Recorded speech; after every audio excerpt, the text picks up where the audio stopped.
Hey, hello, everybody. Mr. Mick. Hello, Mr. Mick.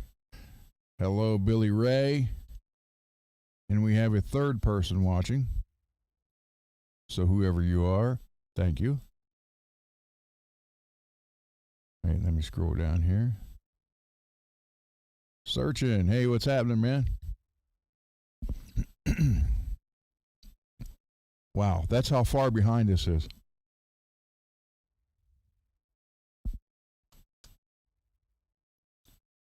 Derek, what's happening? Hey, I absolutely I hate wired headphones. And the bad part is these are Bluetooth, but the Rodecaster won't do it. Does everything Bluetooth but headphones. So Mr. Mick, Tone, Derek, Billy Ray, I thank you guys for coming out and hanging out here tonight. That's cool. I mean, I know a lot of other YouTubers say, "Hey, thanks." I really do enjoy it. Especially it's a Friday night or Friday evening for some of you, or also some of you it's like 2 in the morning. And the fact that you guys are here at all different times, different time zones, really does mean a lot to me. Thank you. It's letting me know that what I'm trying to do here is working or starting to work and helping people out. So that's the whole goal here. Not super chats and everything else. So we do have I got some wax today. Got it in there. The ideal temperature is 140 to 150 degrees. But the crock pot, that is just a plug-in. There's no temperature thing on it. So I unplugged it to let the wax cool because it was 221 degrees. Hi, Peggy. And I still have that Red Jackson here. I have it. I want that guitar so bad. I love that guitar. It's the other guitar player in the other band in Bold Action, not my son-in-law. This is the rhythm guitar player's guitar. And I had set it up earlier in the, when it was actually a lot colder. So apparently it moved the temperature swap or change, and everything has moved it, and then I guess they tried to adjust it, and in turn knocked it all out of whack. So I got it here, and I got it. I just got a call. Hey, I'm dropping that off. We're gonna need it in 3 hours. So I got it working, but the issue was the first fret. What they had was buzzing out. So since it moved, second, third, and fourth frets are high. So I tried tapping them back in. That didn't do it. So I have to do a very light fret level on the bottom and kind of more just on the second, third, and fourth fret to get it there. So that's what I'll be doing tonight. Hold on, got dirt or something on my lens. And then the wax will do the wax potting. This thing gets back here and makes that noise. So, all right. So yeah, I still have. I'll show you. It's over there on the bench, and I love that guitar.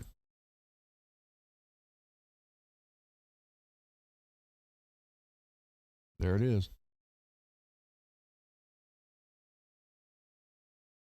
I do love that guitar.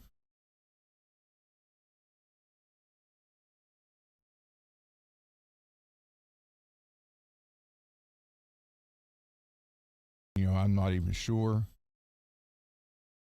I think those sell new for somewhere between 9 and 11, and he got it like an open box deal. I think he paid 7 for it. So, but it is a beautiful guitar. It really is. So, any questions? Anybody? Billy, yeah, that's just like the black one Dane had with the black inlays and the reverse headstock. That's just the red version, the same thing. I like the black one Dane had too.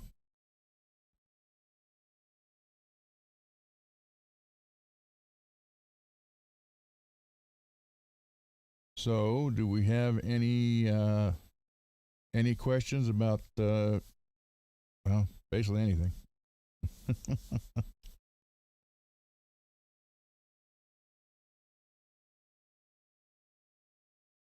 Yeah, but didn't he not know what he wanted for it?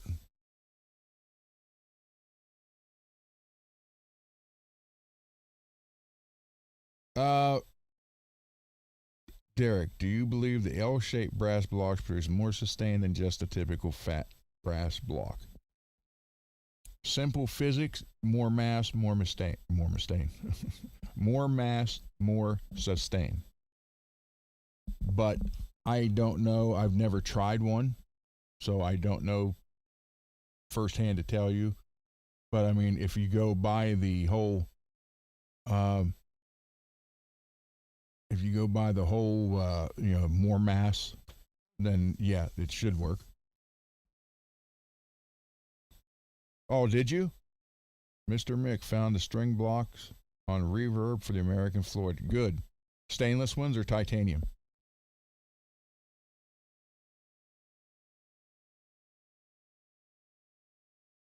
Yeah, well, I'm going to say, since they are pushing the American tremolo like they are, uh, I don't think if Floyd would be smart if just the bare minimum they would equip the 1000 that now that they sell that, which they never did before, and their regular ones already equip them with just at least stainless saddles. I'm not talking about the screw shove the block in, or the screw for the saddle. I'm talking about just the block. Hey Zach, hey Rez. So if they would just, because I know, the 1000 when they first started selling it, it was like 160. Now it's already two something, and nothing's changed on it. It's just demand. So they could throw, hey Mad, so they could throw a set of stainless blocks in the 1000s and the American and German, and not raise the price.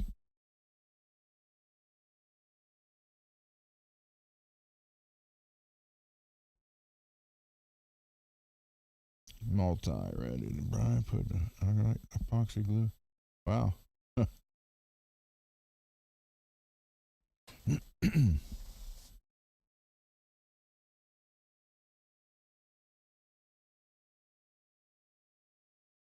Hmm. Stainless was sold out.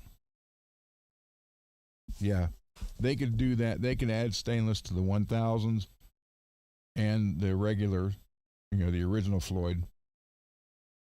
Just stainless blocks, and do not have to increase the price. They're still going to make money. I don't know why they insist on putting those in there, because basically the first thing everybody does is get rid of them anyhow. Or sell the trim without blocks altogether. So at least we know they're out there. See, that's so cool. Everybody's saying hi to each other. Thank you. I really do like to believe this is a community. Um, You know, hopefully some of us get to meet and know that way. But still, on here, man, to me, this is a little town.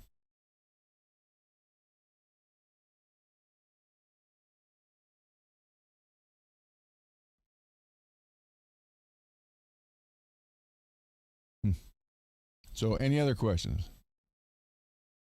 So, Derek, again, just from physics, mass equals sustain. It should work.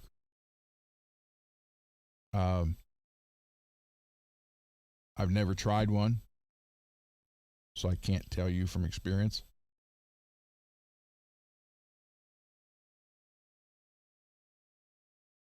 So, anything else?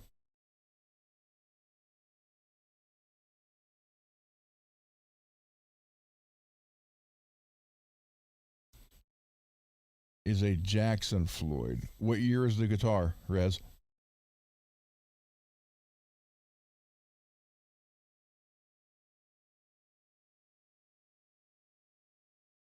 Most of the Jackson, if it says Jackson on it instead of, if it just says Jackson by Floyd Rose, um, that's basically a special. Yeah, that's probably, I don't know. Well, I know they were going to do, they were going to improve it a little bit. So to upgrade it from, like, kind of put it like in between a special and a 1000, there was talk about that. Now, whether or not they did it, I don't know.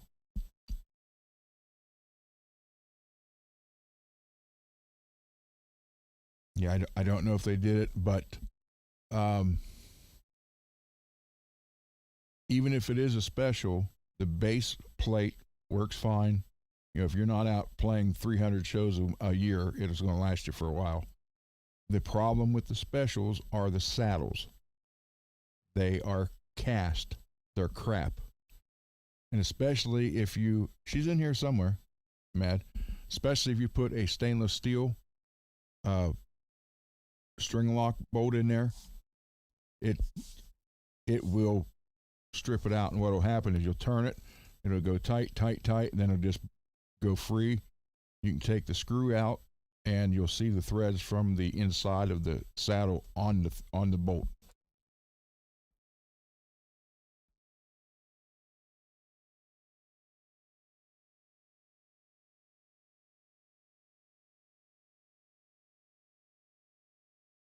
Yeah, Mr. Mick, that would work.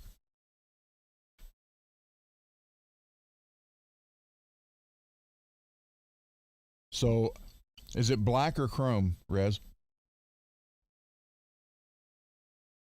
Well, either well, on Amazon,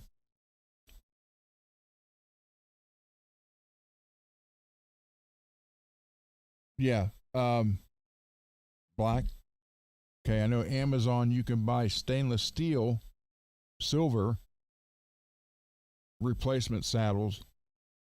Not Floyd Rose brand. They're what is that? Cash, whatever.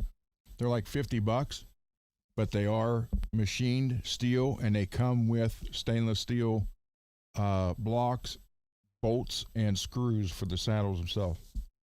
I think they're right around $50, but yeah, but I don't know if they come in black.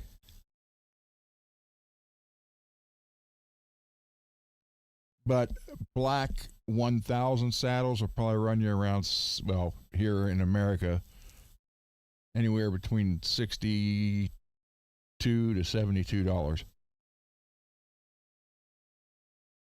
And that would actually be Floyd Rose 1000s, which are fine.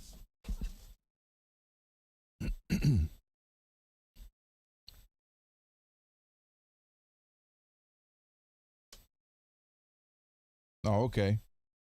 Yeah, I don't. Kaish. I have no idea how to pronounce that.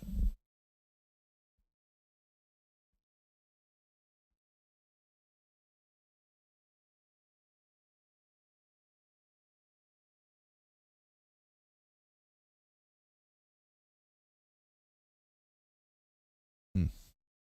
So, any other questions? comments, suggestions, complaints. I like that pick guard, Mad. That looks good on that guitar. And again, I'm not ignoring you here. I'm just reading the chat over there.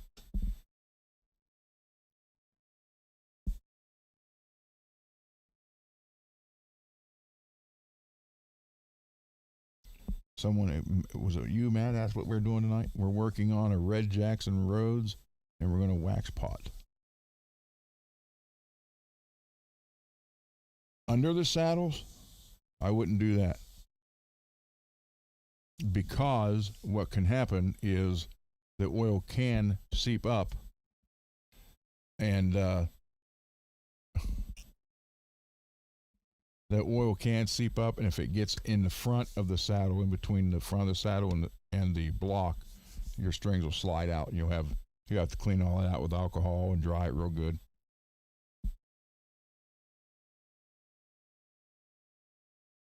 What you need to do is get, well, if you're using 3-in-1 oil, that's fine. I use the Lucas gun oil, extreme gun oil. It's blue.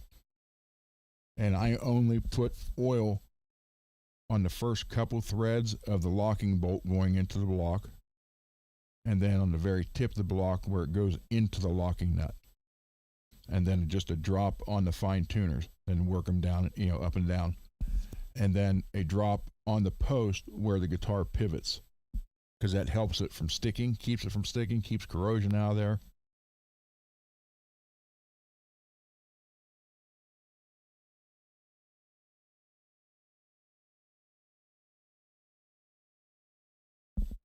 Oh, the red crack, good luck. When people get the red crackle,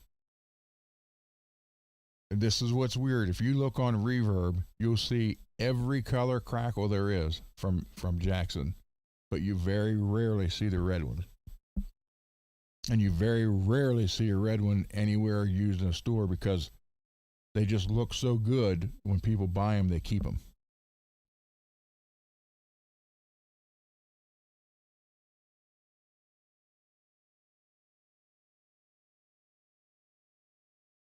Multi. I just ignore it.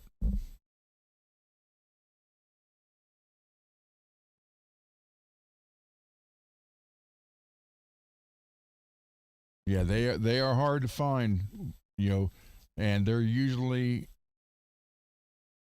that guitar was that's a pro, and I think the red crackle one sold for $13.99 or $14.99. But if you do find one, you'll be lucky to find one under $1,000. Then, and if when I say under $1,000, it'll say $9.99.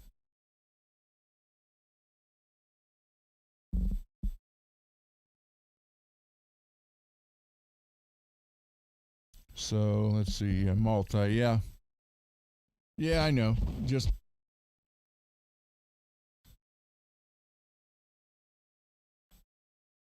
I hate to block people, but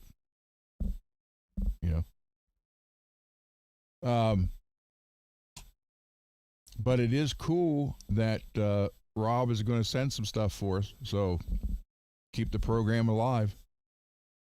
He seemed that last night was the first time I met him, and well, I mean, I didn't actually meet him, just on here, and he seems like a very good guy, and fun. Seems like he's very fun.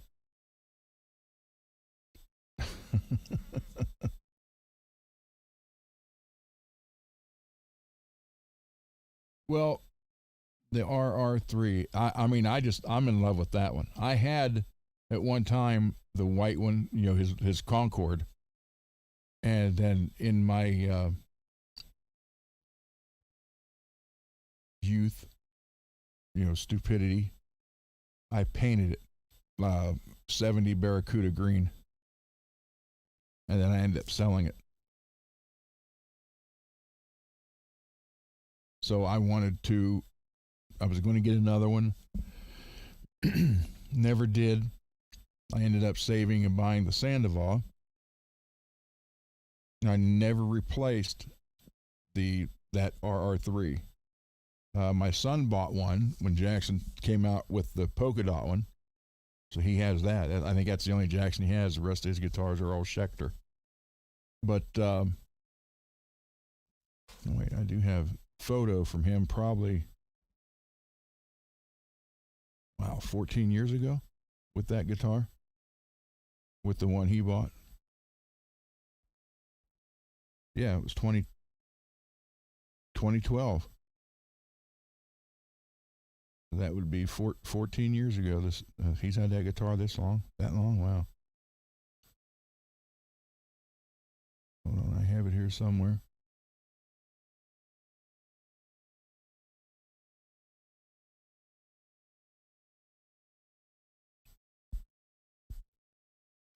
And this was 2012, and it was a band he was in called Mirror. But that's his Jackson he bought.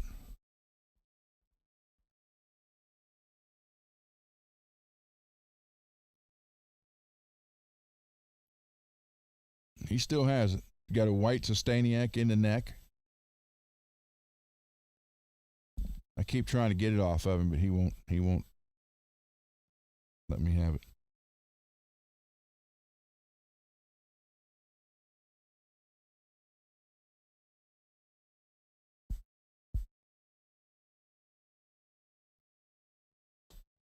Yeah, I keep telling him he keeps it in a case and just sits in the case. I said, bring it here. I'll put it on the wall. Then he's like, I'll never get it back. So he won't do it. But it hasn't been touched in years. You know, I told him, I said, at least bring it down here and let me go through it, restring it, clean it up. Cool. Yeah, he had the white Sustainiac put in when he got the guitar. Sweet. I do not have a Sustainiac. I want one. By the way, Bones is fine, playing great, staying in tune. It's all done. Someday I'll put the Sandoval on the table and restring it and do that. I took the strings off of it. I let it hang there without strings. It's hanging on the wall, so it's not hurting it. And that way, with no strings, no one wants to play it.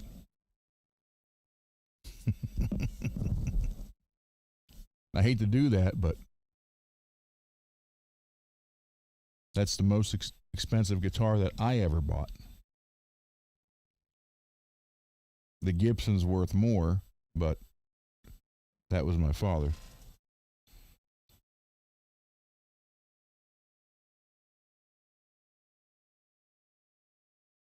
So, all right, let me switch. Like I said, the crock pot doesn't have a temperature thing on it. I didn't realize that. It's just like plug it in. Next thing you know, the wax was all melted, and I thought, oh, stuck thermometer in there, and it was 220. So let me switch over to that. You guys can hear me okay, I assume? I haven't heard anybody complain, because I'm going to take the headphones off here in a minute.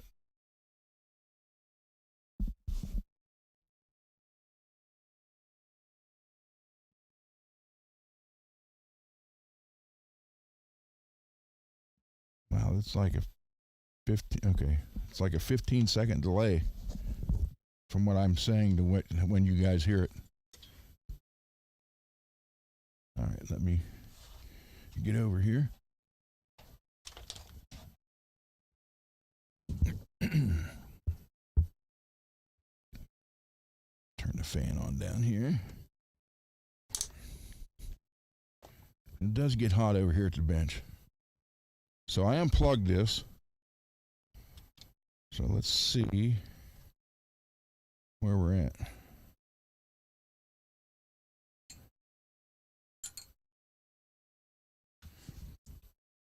$105, $109, $113, $16, $18, $20, $28, $29, $30, 32.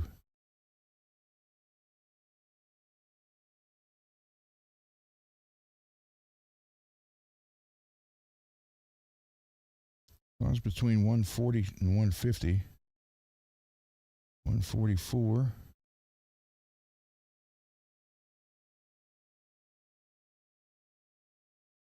146, 147.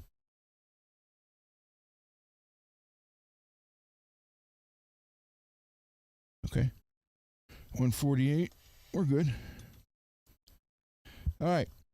So some people think you take the black tape off, which I do have a new spool if I ever need to. Got a lot there, man. I've used this for years. I still got that much left. So I don't want to mess this guitar up yet. I don't want to mess it up at all. So let me put it over here for now. Hold on.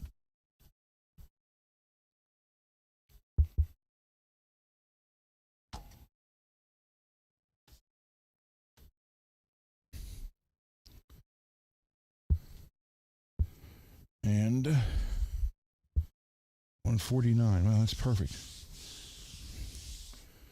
So what you do, get this out of the way. Wow, I'm already back here rolling this towel up, and it's just now showing the tape on this. Wow, he might be like 20 seconds behind me. All right. So it is 148.8, 149. Well, it's cooling off. Let me plug it in for a minute. Yeah, I need to find a crock pot that has the temperature thing on it. This is just a plug and play. But you don't take anything off. And people think, what? Now, I will admit this. I've never waxed a set with these Allen head type tops.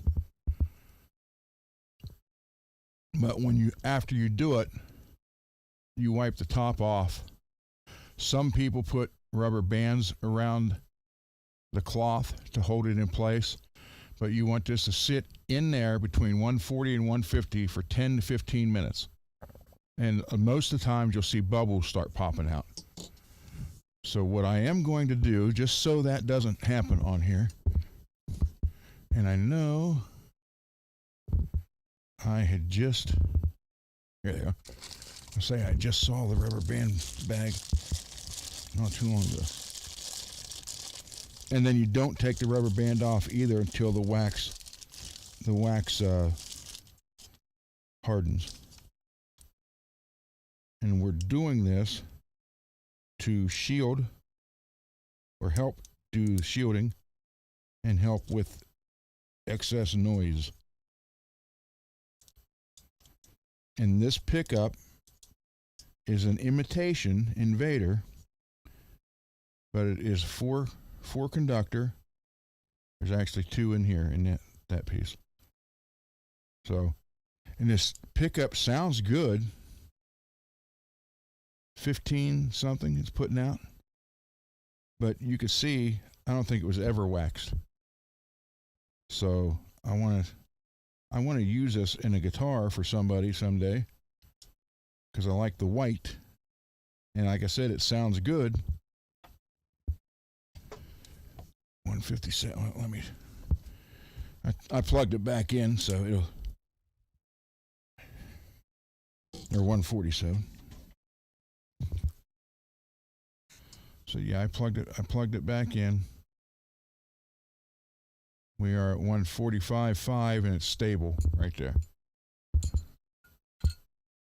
So here's what we're going to do. Oh, I can't. It's got a short cord. Yeah, I need to find a different crock pot. So put rubber band around the tape so it doesn't peel off. Let me move this.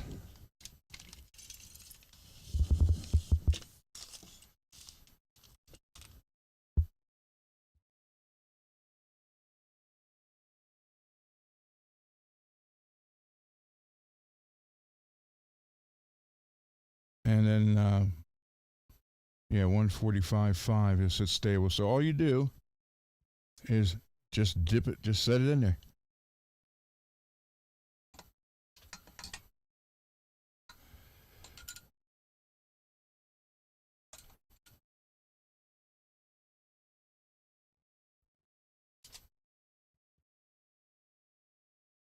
You see bubble, well, you can't see them, just bubbles start coming out.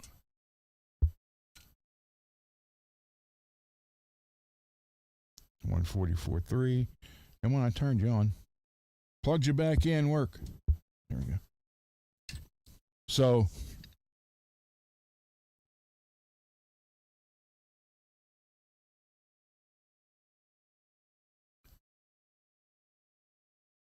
Rob's email, just go to the Tessie website and email him on that.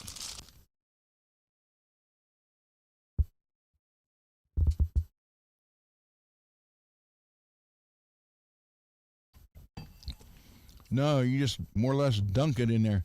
149. Okay, hold on. Let me do this. I stole one of my wife's cake pans to help get it to heat up quicker. I think it's just. Hold on, Matt. I have it somewhere. I think it's just Rob at Tessie.com or something like that. Oh, this came today. And I was correct. The picture of it they had on Reverb was terrible, and it looked like it was all rusted and pitted. And I thought it looked like, when I started looking at it real close, I thought, that's just dust. The guy only wanted $85 for this. So I tore it apart, took the shim out, cleaned it up. The only thing that's wore on it is from right here, those three. But that's it. And technically, I can just buy three if I wanted to replace them. But other than that, it looks brand new. And that's just from run your hand on it while you're playing it. But yeah, I mean, look at that thing. Because in the photo, this all looked like it was all pitted and corroded. And I kept looking at it and looking at it. I thought, no, that just looks like dirt or not cleaned. And I was right. It was not clean at all.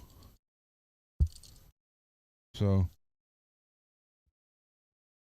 he only asked $80 for it. Now, I did put the stainless on it today. It had the regular black in it, but for $80, yeah.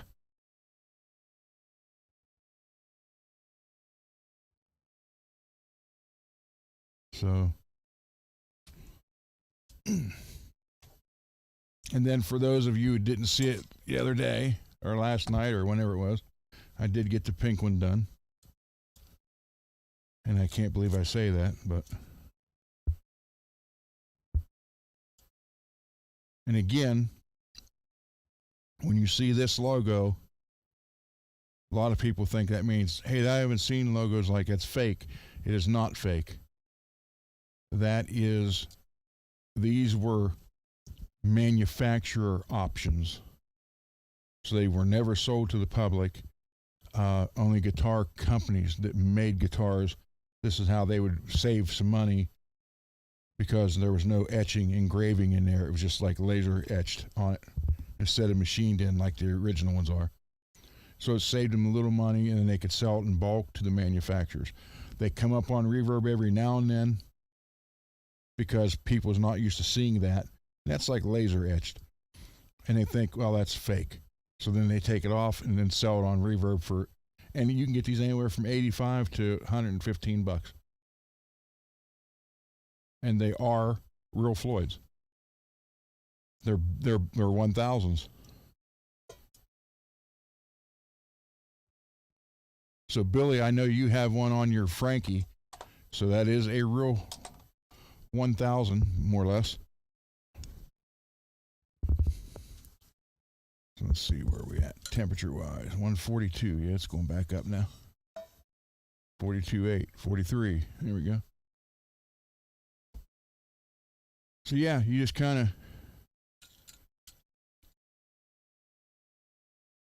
Just dunk it, more or less.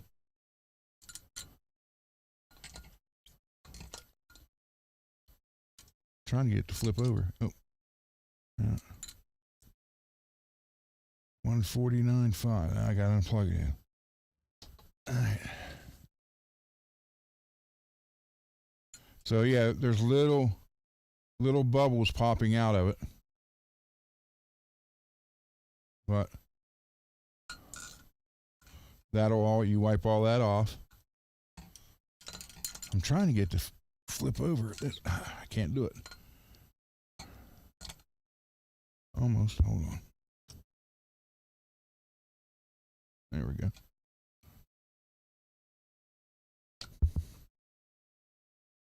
Where are we at? 150 exactly. 149.9. All right.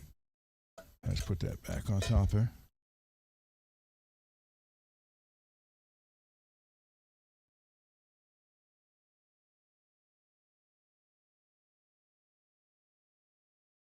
Yeah, I got that, the photo of it. I mean, I'll show you the photo. I got it off of Reverb. I think it was $85. Oh God, now I got 4 offers. From what? Oh, diesel. Seymour Duncan Pegasus. Yeah, not that one. I don't think so. Yeah, what happens is people see, I don't know how they see what you look at, but it's like I have an orange micro dark 20 watt hybrid head I have on here on the watch list. And it's like they can want 139 for it. I just wanted to see what they'd end up selling it for. So now I'm getting offers for the same thing, but it's $199 free shipping, but now they're going to give it to me for $189.05 and free shipping. And it's like, and it's not even the one I got saved. So I don't know how they do that, but they do. Decline that. And I know Phil, and here's one here I was looking at, but it's not the same one. Oh, I hope I hit declined on that.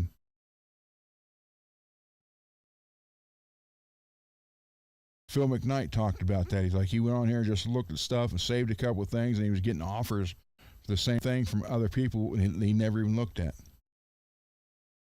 Okay, so here's the photo that this guy showed.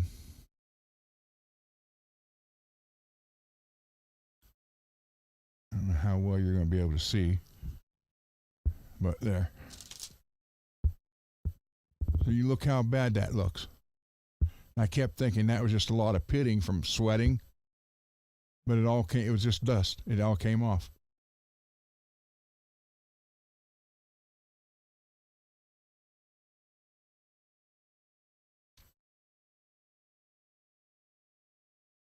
Like even up there, right around where it wraps around the post. So, but I mean, you see, it all came off. It wiped right off. So why? And here's another thing: if you guys sell stuff like this online, clean it up first before you do this. Then he could double the money off of it. Literally took 10 minutes to take it apart and clean it. Let me just make sure it was. Yeah. $85 plus $10 shipping. Oh, right there.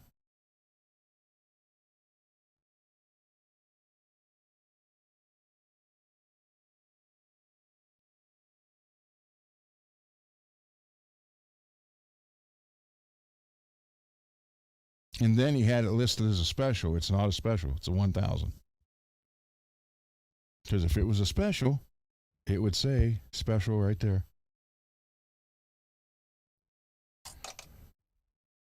So I watch Reverb every day.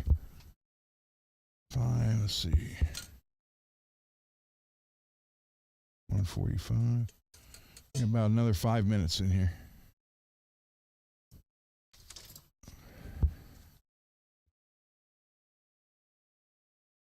And then I also want to. Hey, Cheryl. The two pickups.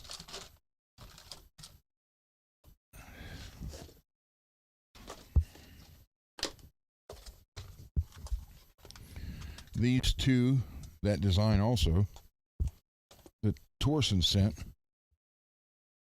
I'm going to dunk them too.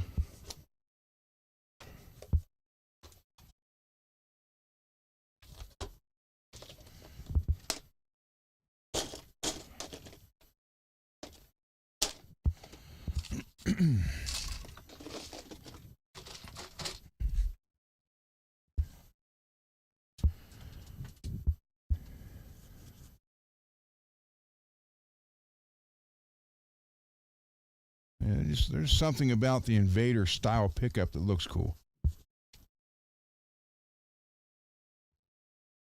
So I think it's just the Allen head tops, but they do look cool.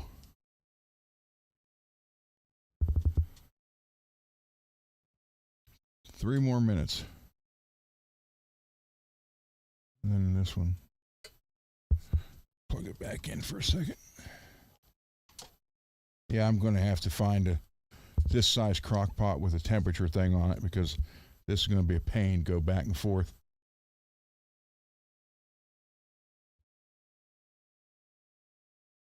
So I'm going to assume these sound a lot like that one because it's the same brand. And they're 4-wire. So I'm going to assume. Let me put some bands on that.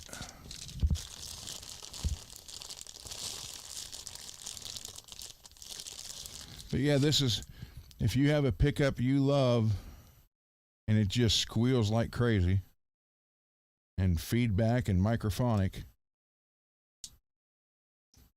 I mean, obviously the quality of the design and whoever built it and the components they used, but you can do this and it will help. I'm not going to say it's going to eliminate everything 100%, but it will make it sound better, and if you like how it sounds, it will help you out some. So spend $20 on wax you get to use over and over and over again. Yo, Rocky. Yeah, I know sweat you, you know. And someone asked when I was drinking. This is grape cranberry ocean spray diet.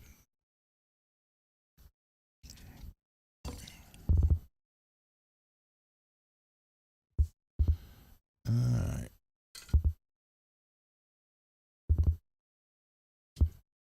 All right. That's been there enough.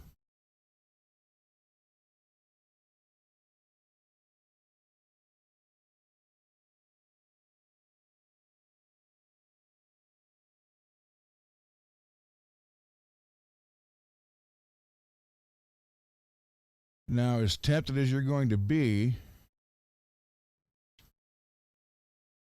to wipe the whole thing down, don't. Just wipe the top. Don't get the wires in there. It's funny. I don't know how well you can see that. See how gold that is, and watch when I put it in there what happens.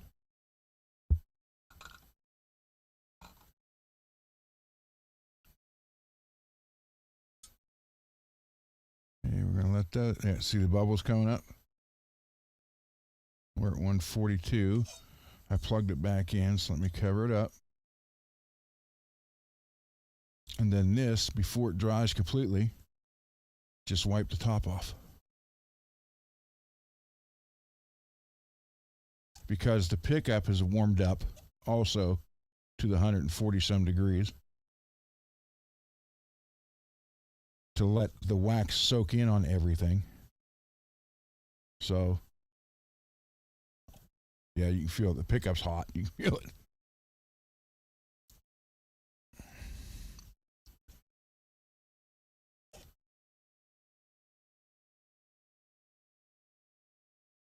So there, you just let it sit.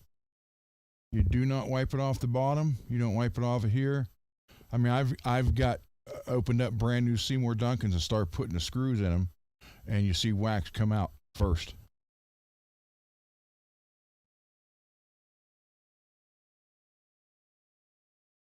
So that will help with the squealing, the noise, and the microphonic. Because the whole pickup is the temperature of that thing, that crock pot. You can see there, wax starting to dry on me. So it's going to take a while for it to dry completely. But while it's still hot and very easy to clean off, you clean it off the top. That's all you worry about.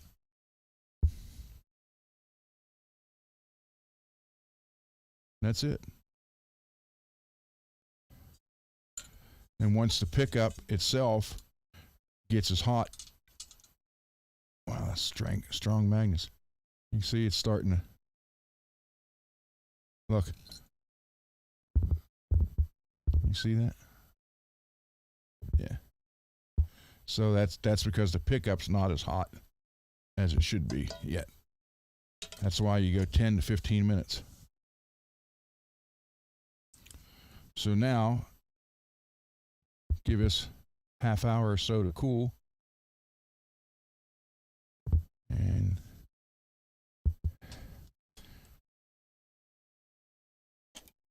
I don't think the yeah. Yeah.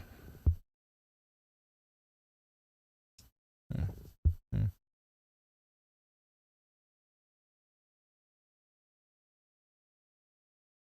There we go.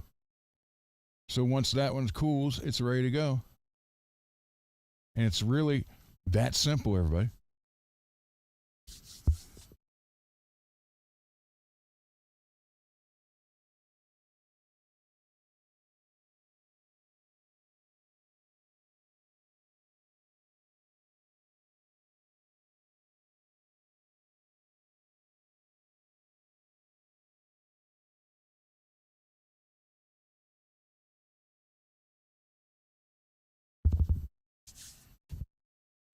Any questions? Anybody? About wax on, wax off?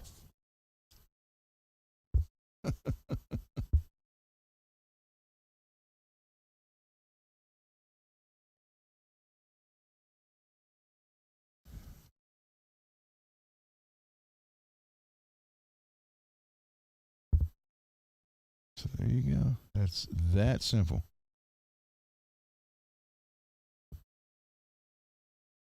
You know, leaving it in there lets it soak up. It's 20% paraffin,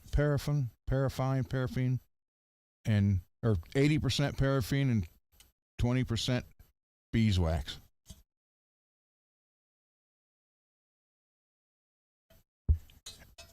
80-20.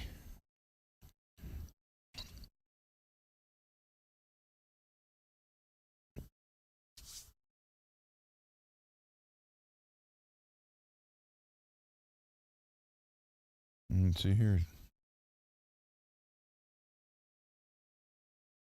Yep. There you go. And that's why some of you guys might notice when you look at some of your wrappings, it'll look kind of weird every now and then, and that's the wax that's on it. But that all helps seal. So now I know that pickup still sounds good, but it's not going to be a squealing demon. Because this was sound when you were playing, it was perfect. But the minute you quit playing, you better shut the volume off, or it was like.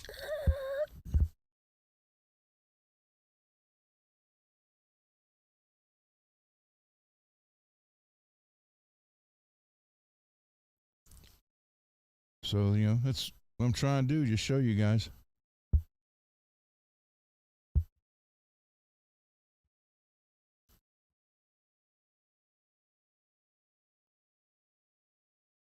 I figured I would take this up to the next level instead of just string changes and swapping of parts. Let's actually do something that people can use on all guitars, not just a couple.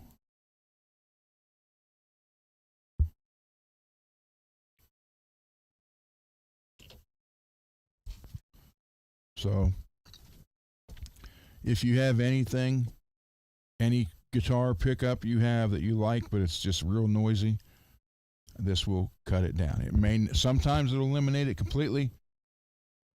Sometimes it won't. But even if it doesn't take it out completely, it does take it out a lot to where it makes it at least more manageable. So that's something you guys can remember.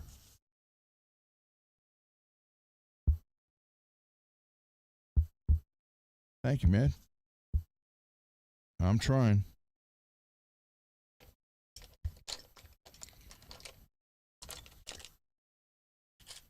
And I don't mean this in a mean or sarcastic way, but pretty much everybody in here knows how to change pick guards now and tuners.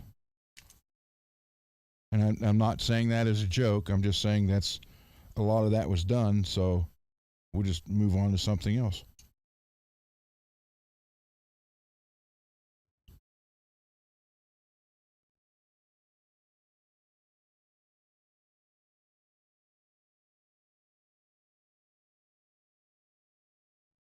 Let's see what we got. Temperature wise, 143. Now you can see the pickup now is more or less the temperature. Yeah, look, can you see down in there? Oh, did you hear that? Watch the bubbles.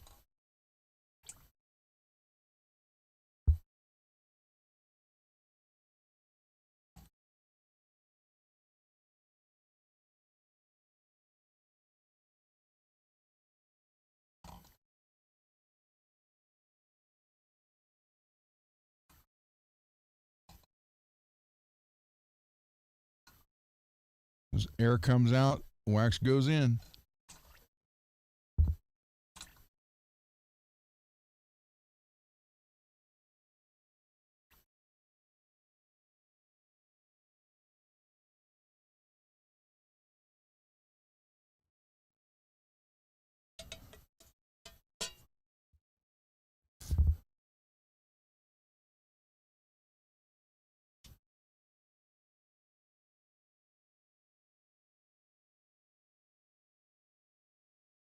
So, and, it doesn't look any different, really.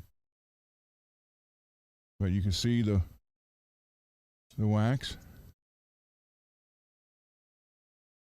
And the main thing is getting it and letting it get inside there.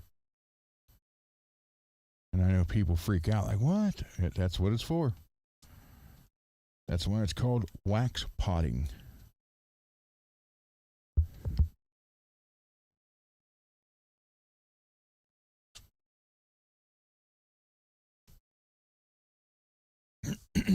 But yeah, you can do this to any pickup, actually.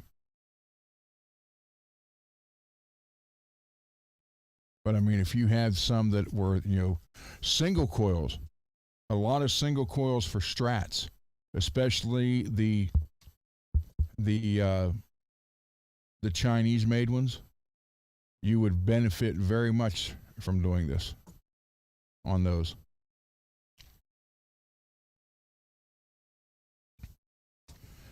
Do I have any in here? No.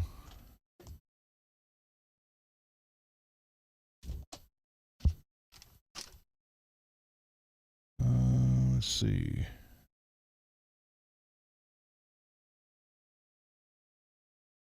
What is this one? You know what? I think this one also needed it, if I'm not mistaken.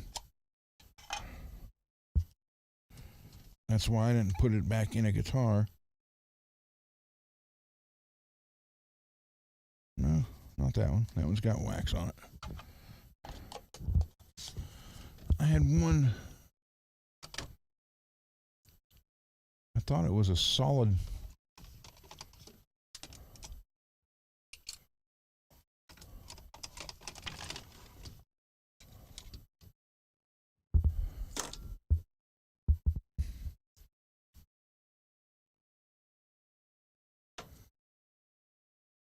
What's the output on this? Hold on.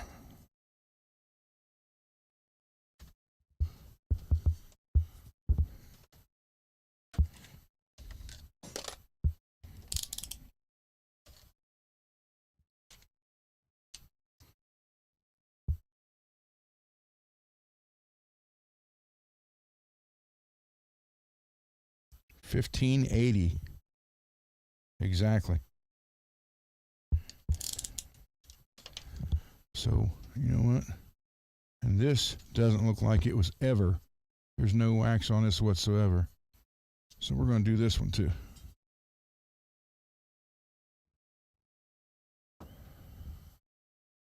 So like I said, it helps.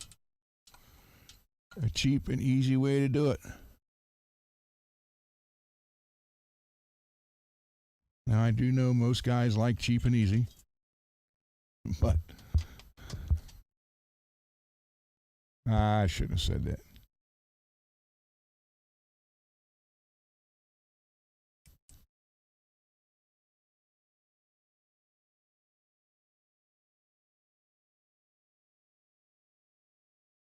Hey, Blue.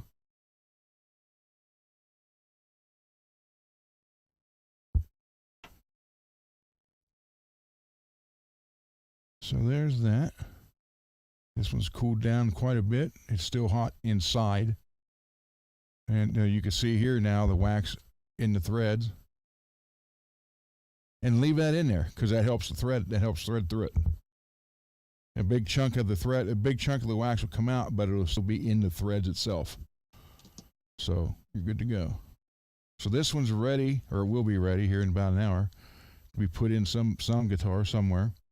And I do, like I said, this sounded great. So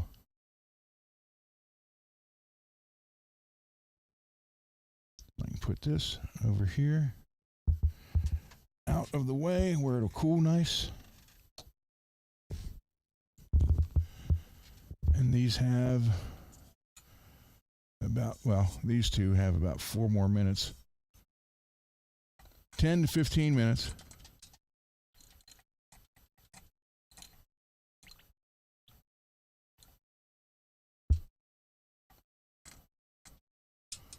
And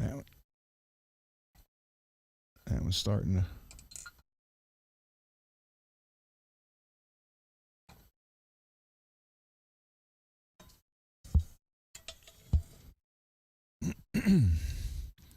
And let me get these 3 done. Then I'll put this away and I'll work on that red roads. And I would love to somehow talk him out of that guitar.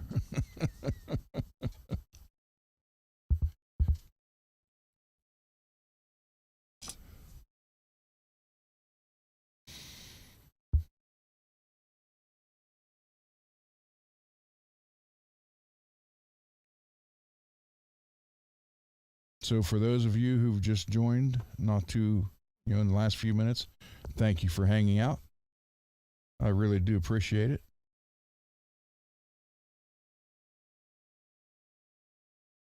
Because I'll tell you exactly why. Like I said, I'm not going to sit here and ask you for super chats and money like that. It makes me happy that you guys come here like Friday night, Friday evening, Saturday, all the time you do, because it makes me feel like I'm actually doing some good for people. That's all I really care about.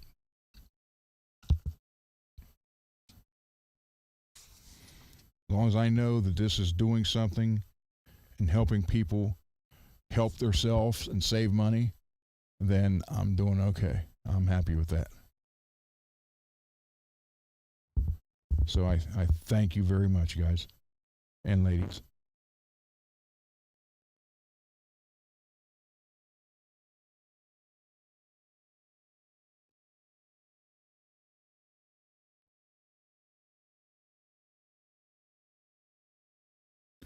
Well, Blue, no, I'm not going to kick comments out. Like I said, as long as it's not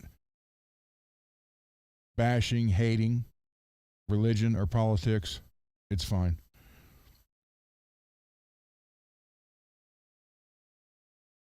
So why, who knows? Best part about it is I don't care.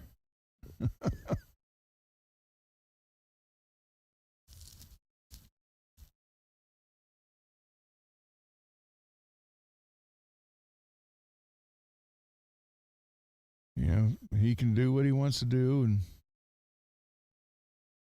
that's fine.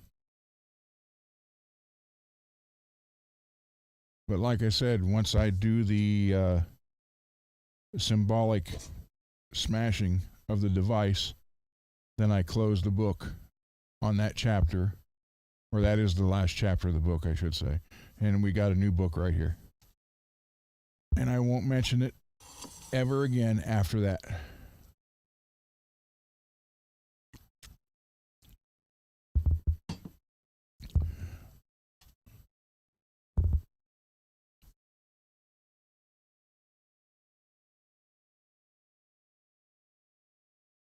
Well, no, and I understand. I mean, I do understand. I'm not going to run from comments and hide from comments like that.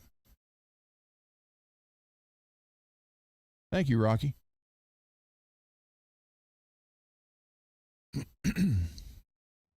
I've said, ask. You guys can ask me pretty much anything.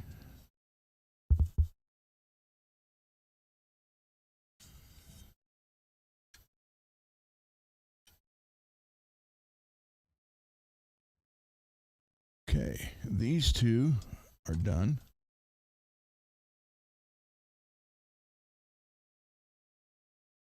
Let the wax drip out of them.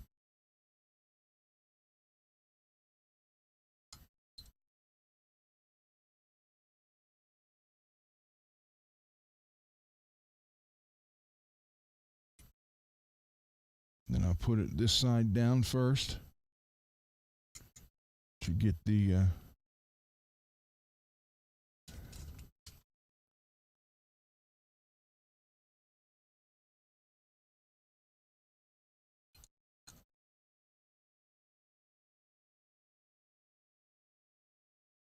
this is not a hard thing to do, and some people are scared to do it because they don't understand that. Why am I dipping this in plaster or wax? And I get it. I do. I understand. So when I want this to sit there like that for a minute, this still has about 8 minutes to go for that one. I got it unplugged.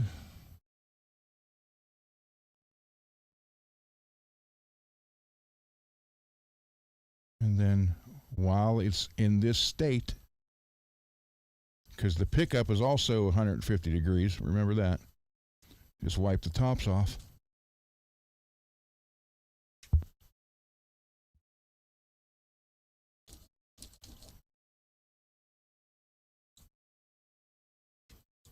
And if you have, I don't care if you have a DiMarzio or Seymour Duncan, whatever you have, if you have an old pickup and an old guitar and it's kind of not sounding like it used to anymore, it does not hurt to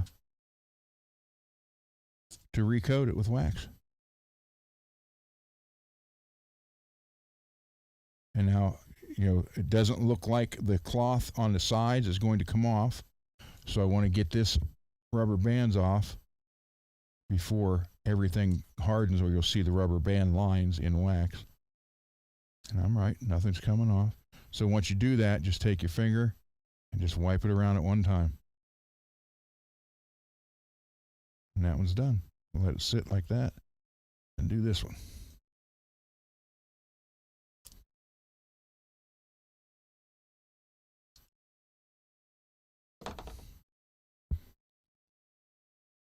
the only thing you wipe off is just the top.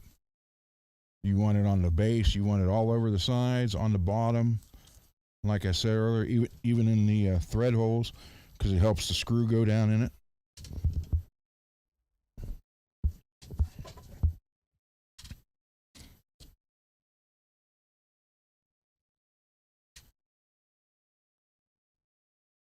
Like I said, if it doesn't remove it all completely, it will make a pretty big difference and make them manageable. But again, you can do it to any pickup. Don't have to worry about the make. But if you do use the the cheaper Chinese, well, pickups in general, but especially the single coils, this does not hurt you to do this to a single coil. It only helps. So there we go. Those two are done.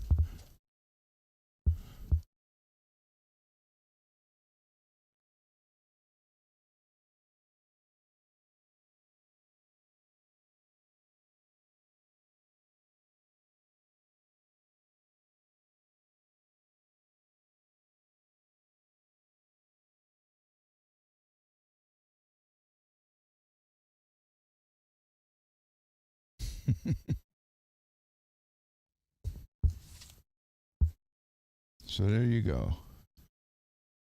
And what did Mr. Miyagi say? Or AKA Arnold?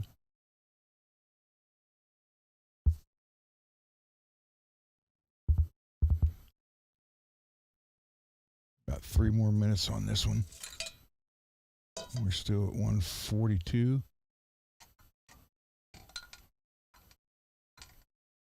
Although no bubbles are coming. A little bit. All right. A couple more minutes in there.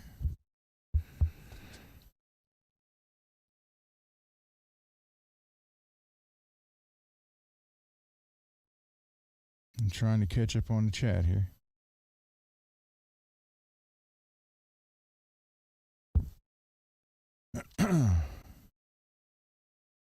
So yep, this just helps. Doesn't hurt a thing. Just keep the wax 20% or 80% paraffin, 20% beeswax. 140 to 150 degrees, 10 to 15 minutes. Every now and then, just do what I did here. Just kind of lift it up and let it drop and watch for the bubbles.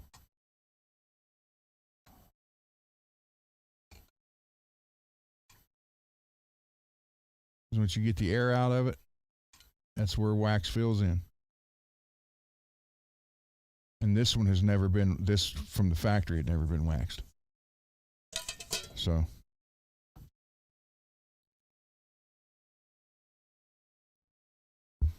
But yeah, single coils, the cheaper single coils, when you buy, you can buy a set of 3 of them for $50. Definitely do this to them. Not going to hurt ever.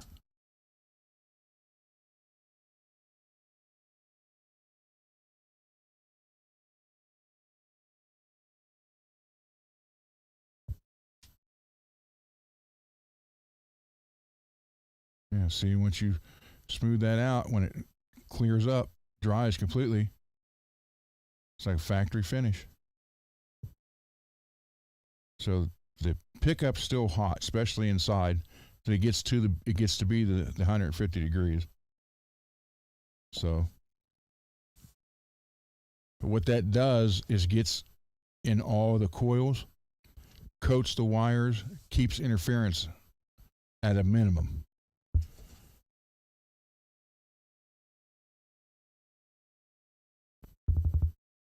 All right, this should be done. Shut this off.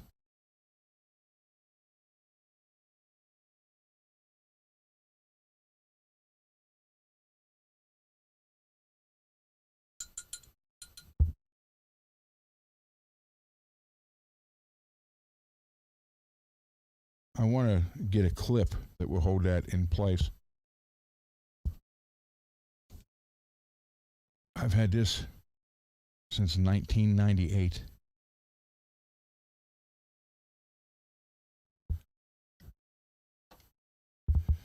Okay, let me get this one out. And the best part is the wax just hardens in there, and all you do is plug it back in.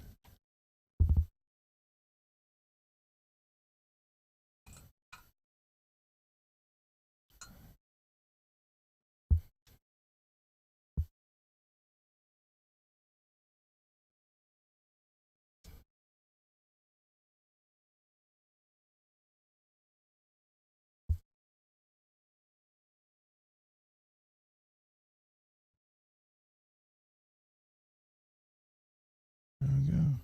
Just let it sit. Good to go. So there, we got 4 done tonight. They are a lot better than they used to be. Let me put her little cake pan back.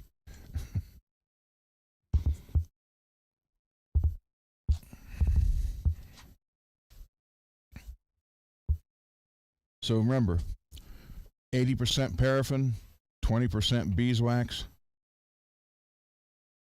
140 to 150 degrees, 10 to 15 minutes, and that's it. You can wrap rubber bands around the material on the side just to make sure it doesn't come off from the heat.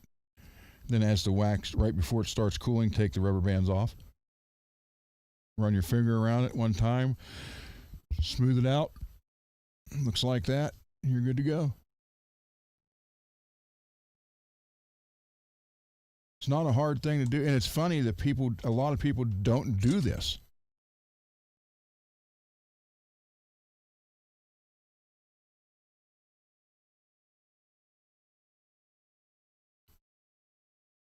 That's, it's like they'll put up with the squealing. You got $20 in the wax and get a crock pot. But I would say get one with a temperature, which I actually thought that one had, and then when I found out today that it didn't. This one's cooler.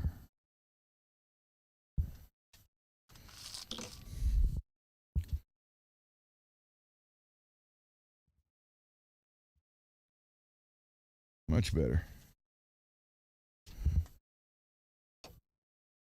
So there's your lesson on waxing and waxing off.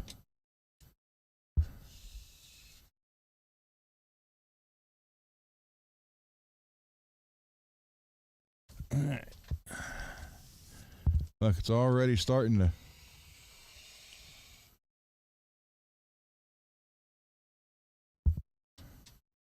Doesn't take long.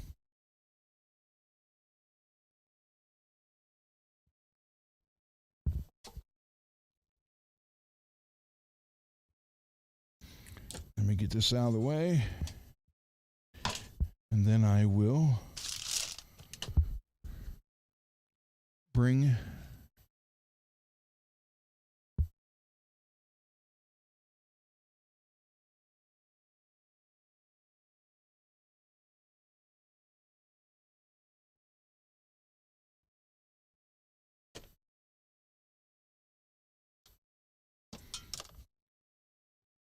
main thing is don't spill the wax.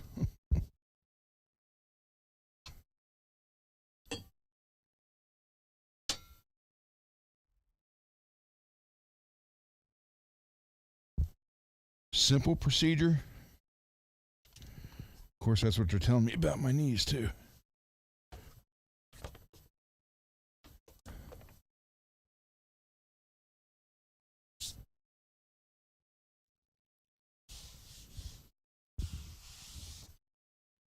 All right. Let me bring the Red Roads. And I really do love this guitar. I hate to say that, but I do.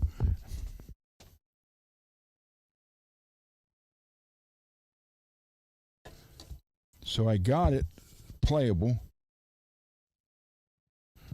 but I told him, yeah, the frets, I said it doesn't need refretted, no, but it does need a little bit of leveling here, but these 2, 3, and 4, it rocks there, and then nowhere else. So this, and what was happening is they were hitting this, and it was fretting out all the way across. And what they did is they've raised the bridge up, have fooled with the springs in the back. They did not touch the truss rod. And then they bring it here, and the bridge, the action's like this high, and the bridge is on an angle. I was like, oh no, come on, guys. And they play in,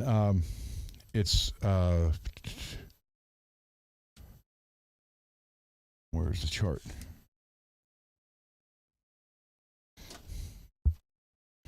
I wrote their, oh, here it is. Here's their tunings. That's what the band guitars are tuned to right there.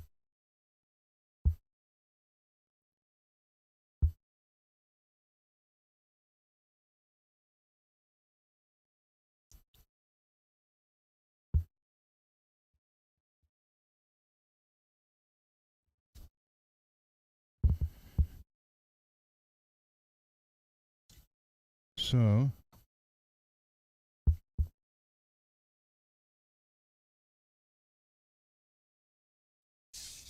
what I'm going to do is and it's all worn. He hasn't had this long. And here's what's funny. There is no fretware here, but there is right here. There. So, but they do need cleaned. So I told him I'll just do a light level here and get to these, and then that'll be it. And I'm just going to take the tremolo off, not removing the strings, set it over here, do the frets, put the tremolo on, and it should be back in tune again. So we're in tune right now.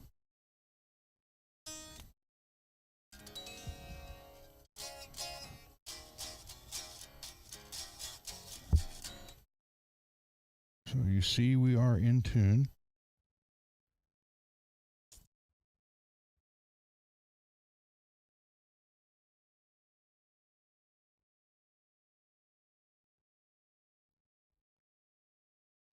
So here's what I'm going to do.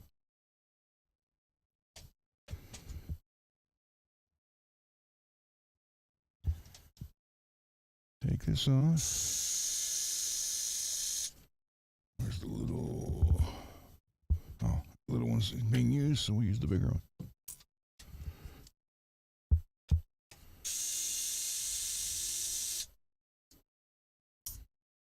I don't know what color red they call this, but it's beautiful.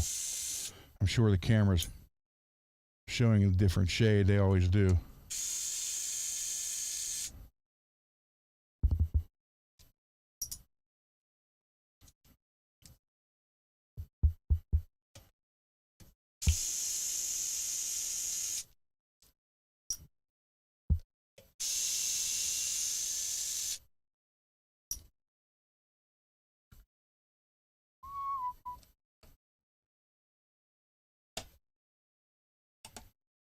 Dang, come on. I forgot I dipped this in the wax.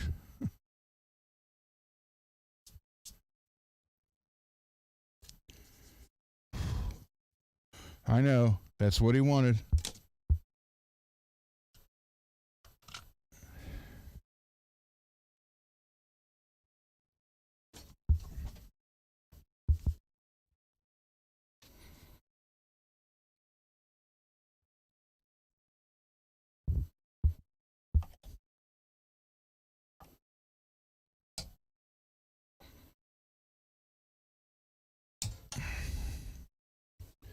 Come on. He didn't give me the...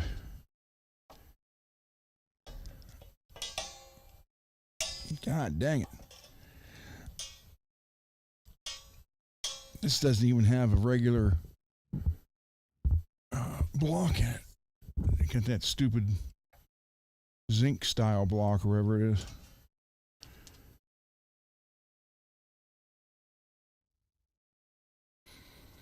Hold on. I need to put an arm on this.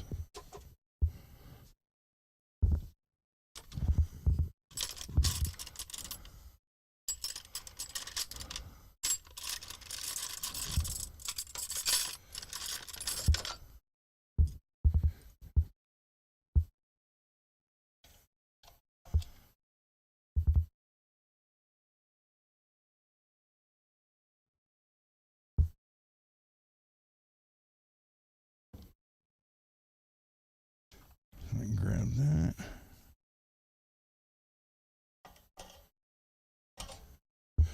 Much easier that way.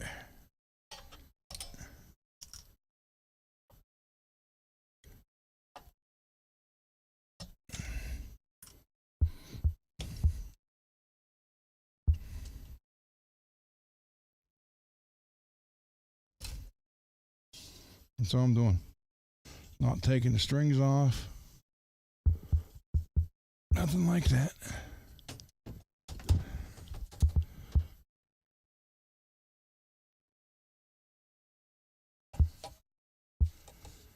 And make sure.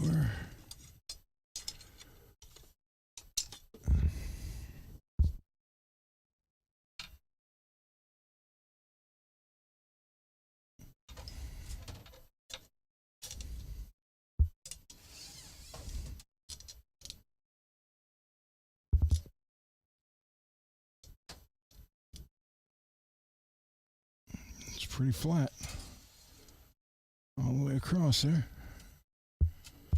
Come on. Get that out of the way. All right.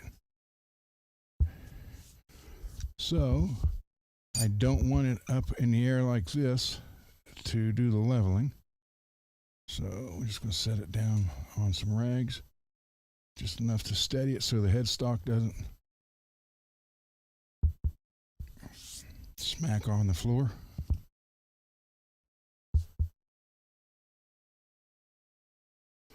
Yeah, unfortunately, I think the guy who owns this doesn't really take care of it. As you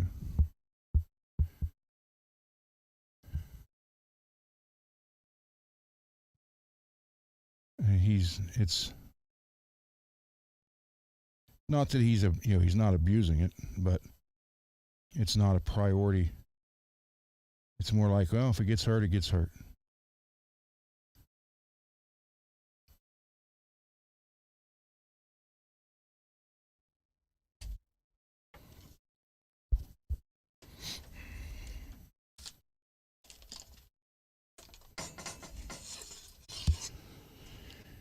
Which y'all know I'm not a fan of that, but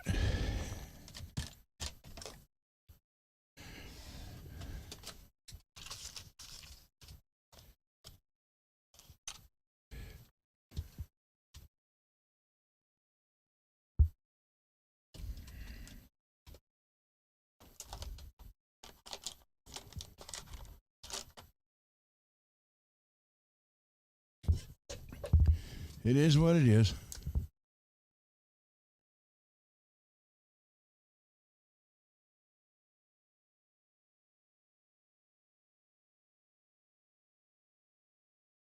Fretboard on this thing is gorgeous.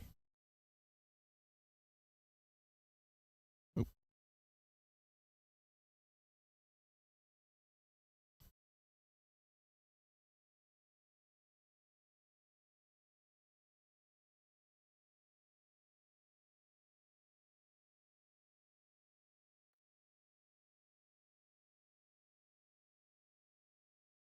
I like the dark lines, and they're not exactly parallel. They're on an angle, which makes it kind of unique.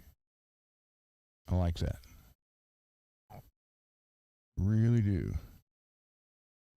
Yeah, a bunch of fret wear on these three.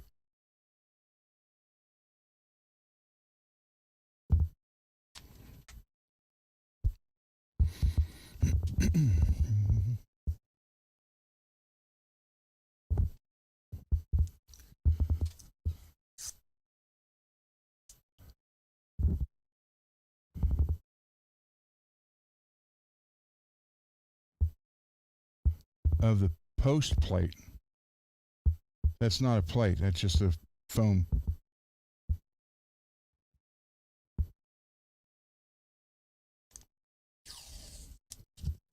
Although Jackson does, well, they did. Some of their other models here did come with this that went in there. That was, what's that? Oh, decal.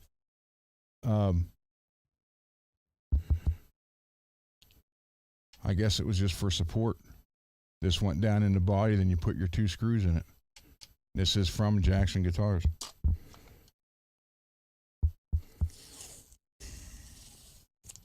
Had to be just support.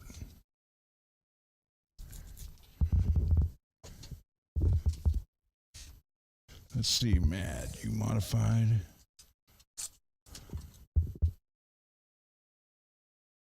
There you go. All right, Cheryl. Well, thank you for hanging out.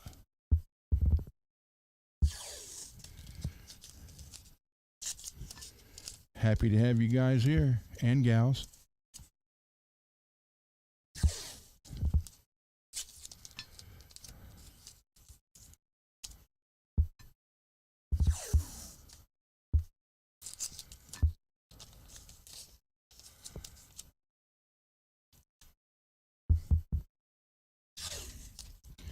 And then because I have the bridge adjusted where I want it, I kind of just do that to keep them from turning.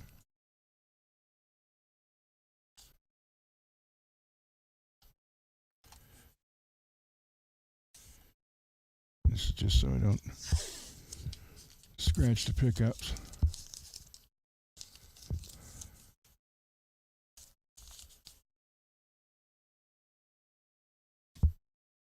And they shouldn't hit. No, all right. Okay.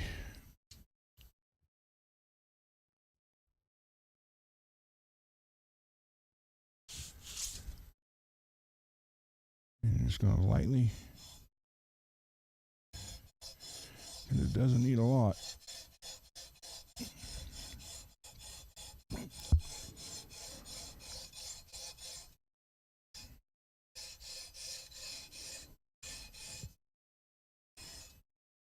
When you get back here below the 12th fret, you can kind of put a little pressure on an angle down.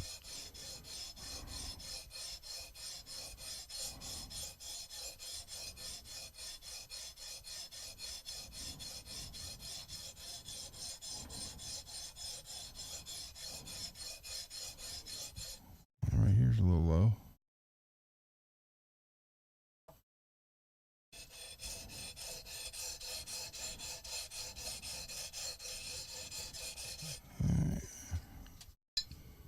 That's kind of all I wanted to do back here. Now I got to worry about these.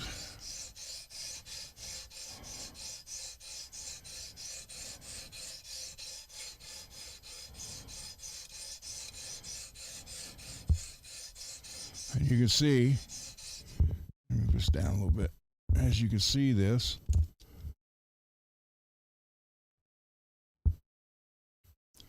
so far, they've all been cleaned up.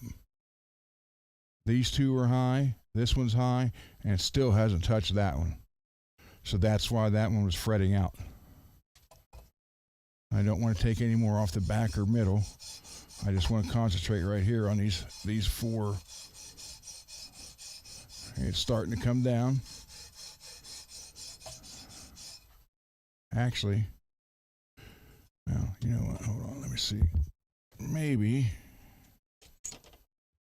because I just want those little ones, or those 4 now, I can do this.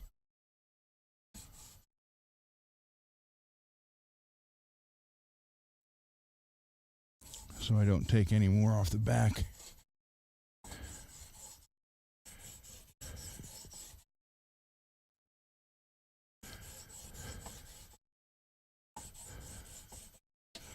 This is from StewMac, and it's actually designed like this to where you could slide it under the strings and do it, which to me is asinine because you still need to polish it. So how are you going to do that with the string still on it? Got a low one right there.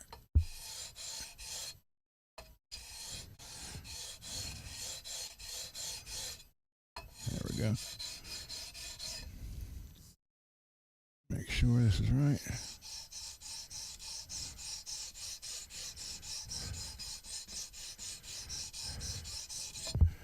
So I want to do this again with the red. Hey, Lewis. What's happening, man?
Billy, you rest anybody tonight?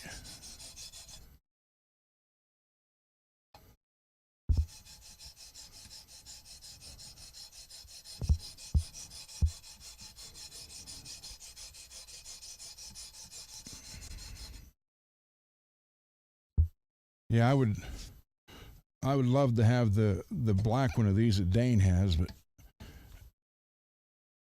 I know he probably wants quite a bit for it.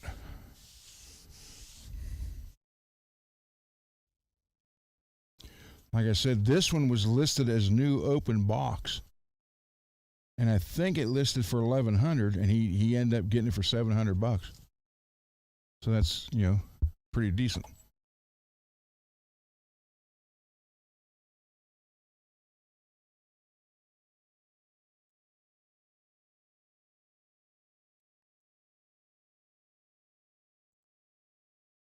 All right.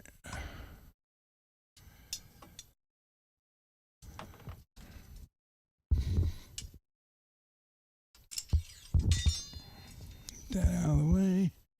Get these out of the way so I don't bump into the guitar.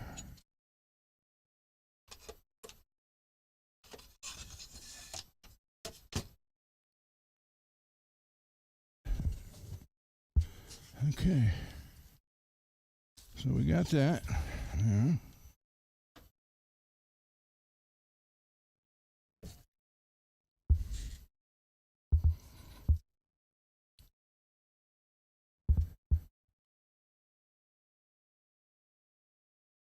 Wide. Now I can put this under here. There we go.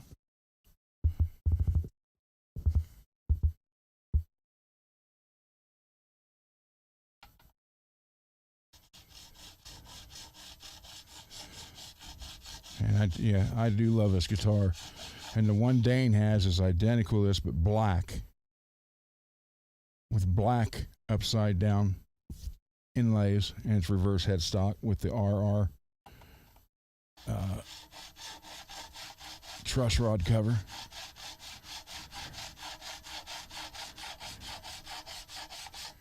I'd love to have that, baby.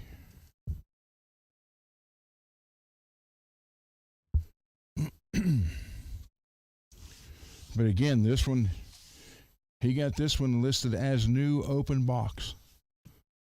I think $700.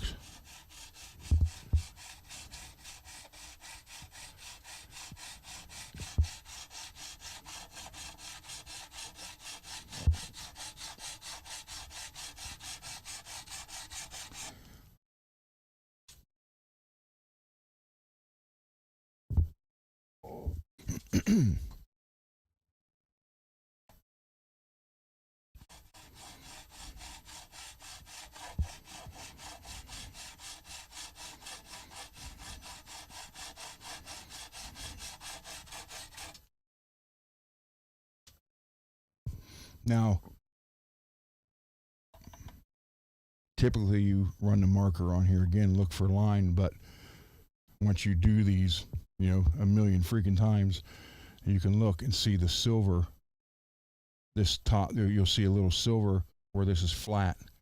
You'll see a little silver line. So I don't always mark them with a marker. But man, I love this freaking fretboard. That is so cool.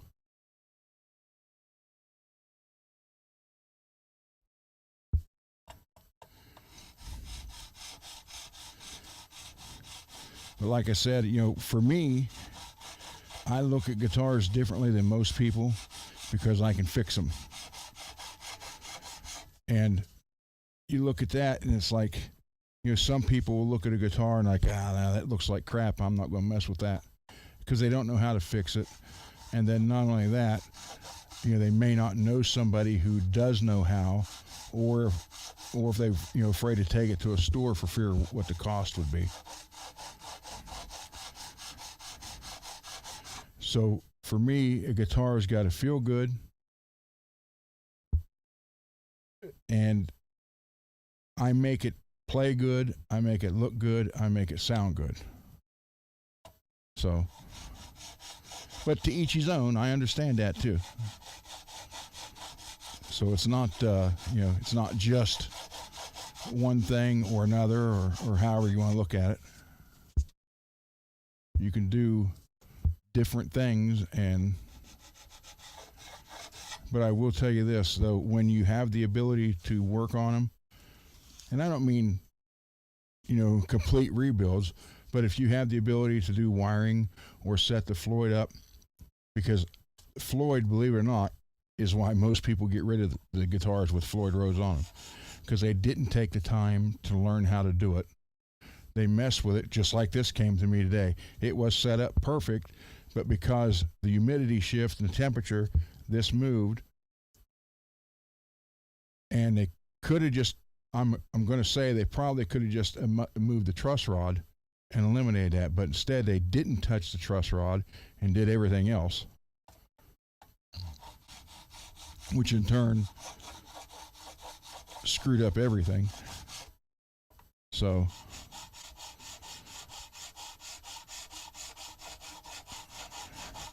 but when you can do wiring or a Floyd setup or even a level and crown on your own, and then those guitars that were used that didn't play right, weren't set up right, you're no longer skipping over those. You know how to make them work.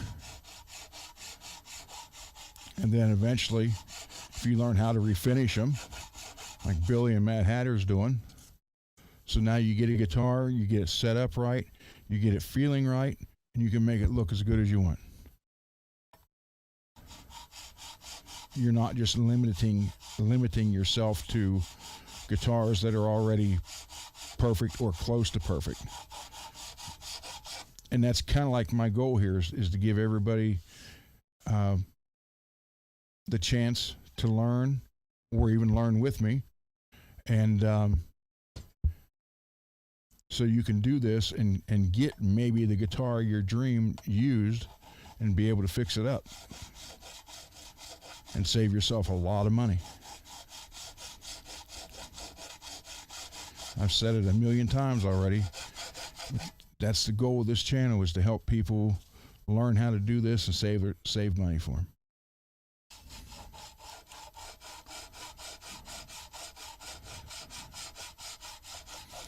I mean, Billy learned how to do his hollow flashing from watching me, and he's already made money off of it. So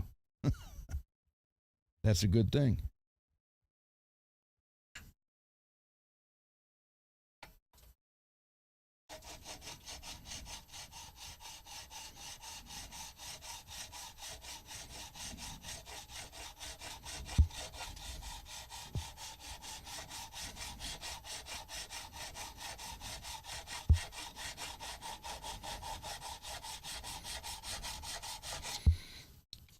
So I'm not on here asking you guys for money, but I'm giving you ways to make money. So that's kind of a win-win. And who knows? You might get good at this and you can start doing it on the side as a little side job. Make a couple $100 here and there. You're good to go. And that'll help you buy your next project guitar or save up for your Holy Grail.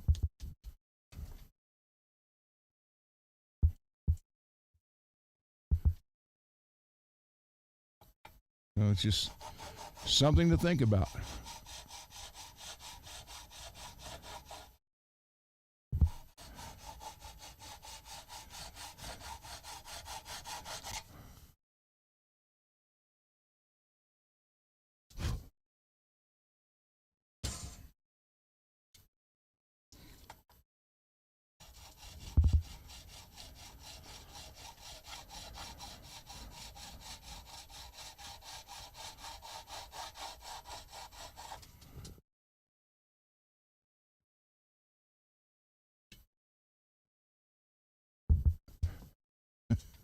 Thank you, man.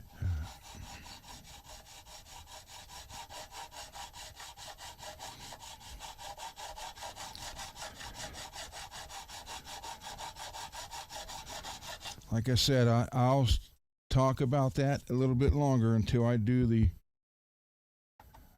the smashing of the chapter.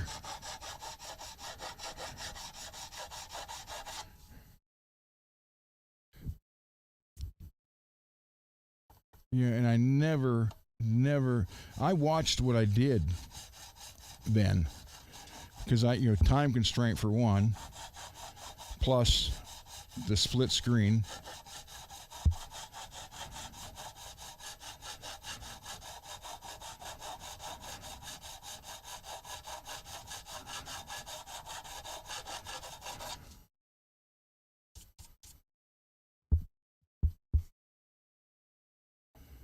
But I didn't want to get into something that I was just trying to be thoughtful.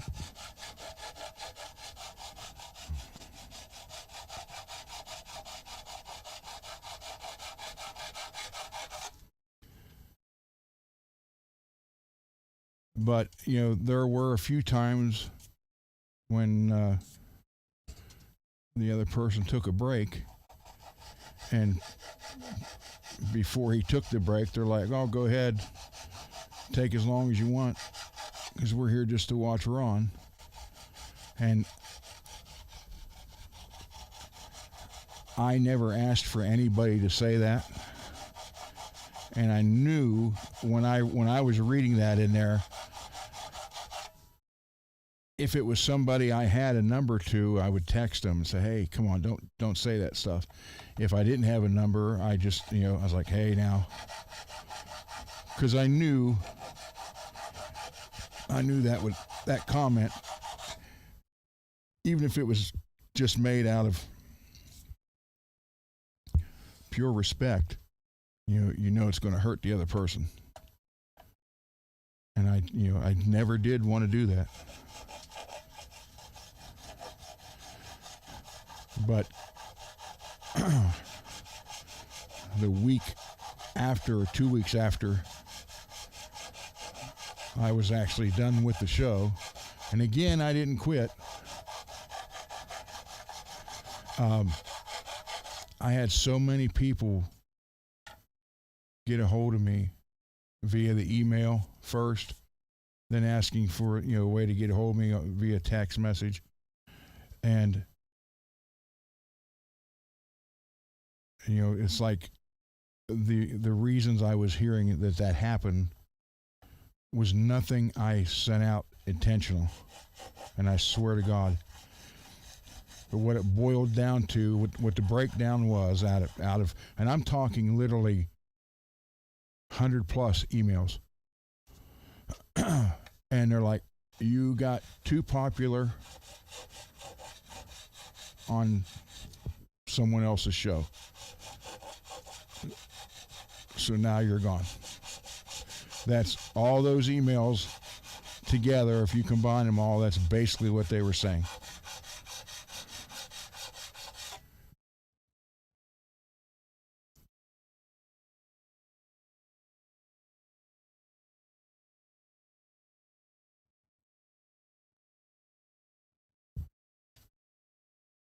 But it's just,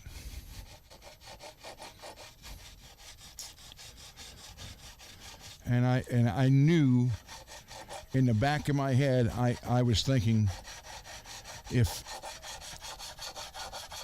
I was in that other person's shoes reading something like that, there's no way that you could it couldn't bother you some.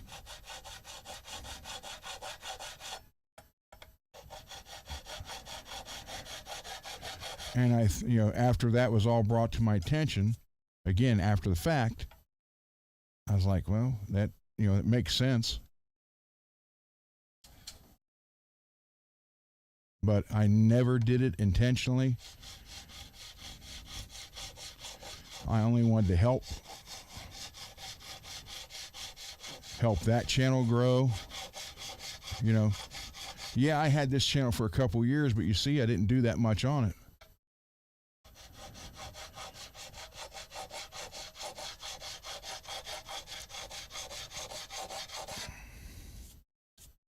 So, I kind of got my hand forced to this, which now, in hindsight, I'm glad.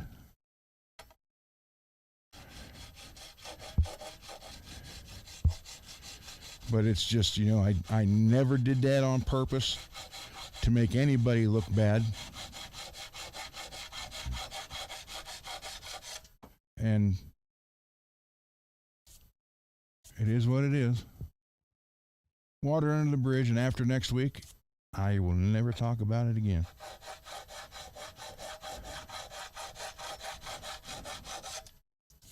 Although I did hear that I was removed off the thumbnails.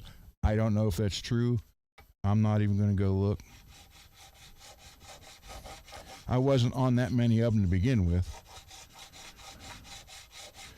But I do know I was on a few, especially with the AI animation stuff.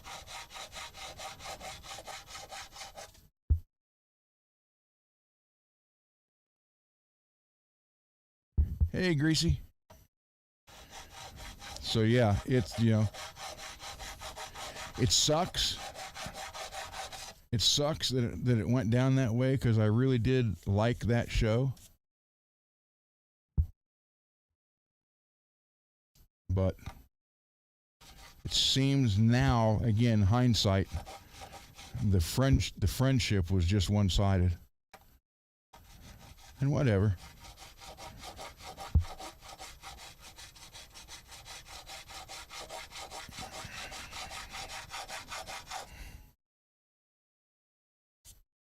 It is what it is.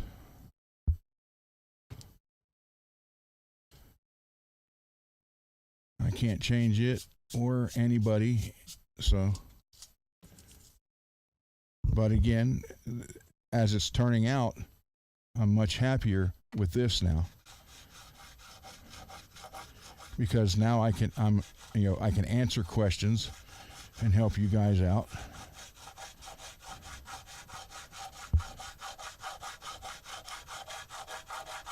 And not have to worry about hurting anybody's feelings.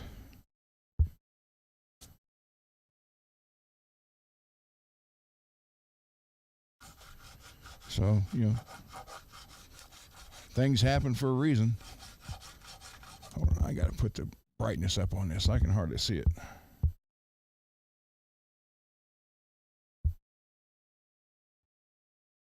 I forgot I turned the brightness down earlier today.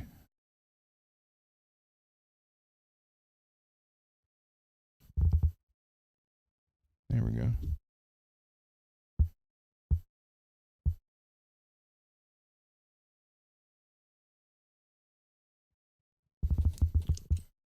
Well, like I said, it is what it is.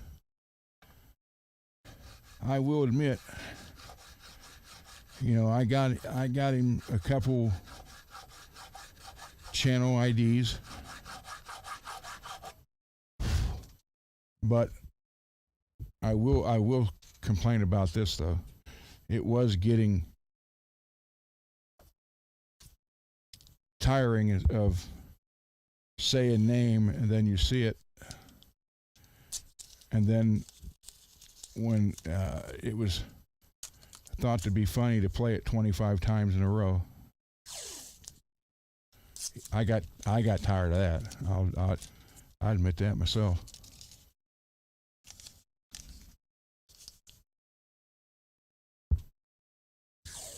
But like I said, there was so much more I could have said or shown, but I didn't want to be accused of trying to be a show off or whatever.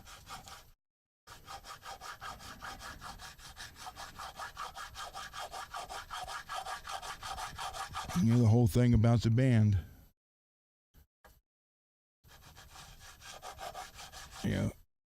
I understand the joining someone else's band, and you got to do what they want because you're playing for someone else. I never had to do that. And that doesn't make it, just because I never had to do it, doesn't make it wrong. The way it was led to be sometimes on there. Or less of a player, or I guess, I don't know. I mean, call me lucky. I knew the kind of music I wanted to do. I went through a lot of guys, and when Dave's here at the end of the month, I mean, there's a guy who's I've been friends with for 42 years now, and we are like brothers. We've been through so much. His first wife and my wife graduated together. They were friends all through school. Our kids were close to the same age. And, here's a guy that I would take a bullet for, but I had to fire him from the band. And I show you what kind of friendship that is. Most times when that happens, you leave enemies. You know what I mean? You kick me out. I hope you don't do anything. I never want to see you again. It was never like that with Dave. Dave's like, and he was mad that initial night. He was mad, and I would have been too. But then the next day, he come by the house. He's like, you know what? You're absolutely right, brother. I should have been more responsible. He was more into the partying than he was. The band gave us, even though, and I'll swear on a stack of Bibles on my dad's grave, I never did drugs or any of that stuff. Never even drank. But the band does open opportunities up for that. And he took advantage of it. So instead of never talking to me again and hating me and cursing me, putting a curse on me, we still remained like brothers. Fishing, shooting. I did his Camaro for him, built the motor, painted it, actually about this color green. And we've remained best friends. And now, I'm 61 and he's 57. And he's still coming up here now and playing bass for me again. And that's a testament to how it should be, I think. I think that's what I'm trying to say. There was still, even though I had to fire him, there was still respect. And there always has been for 42 years. And it will be till whoever passes first.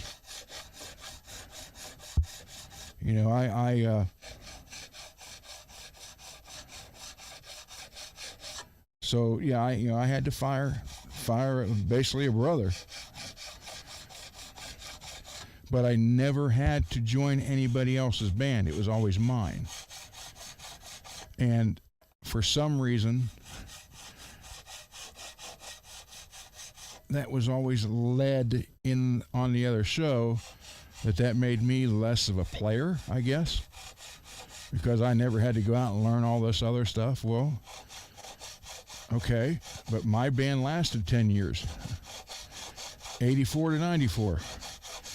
And, we did it our way, and we got signed. And we had a bus and roadies and everything. We didn't ride around in a van carrying all the equipment and all the band members.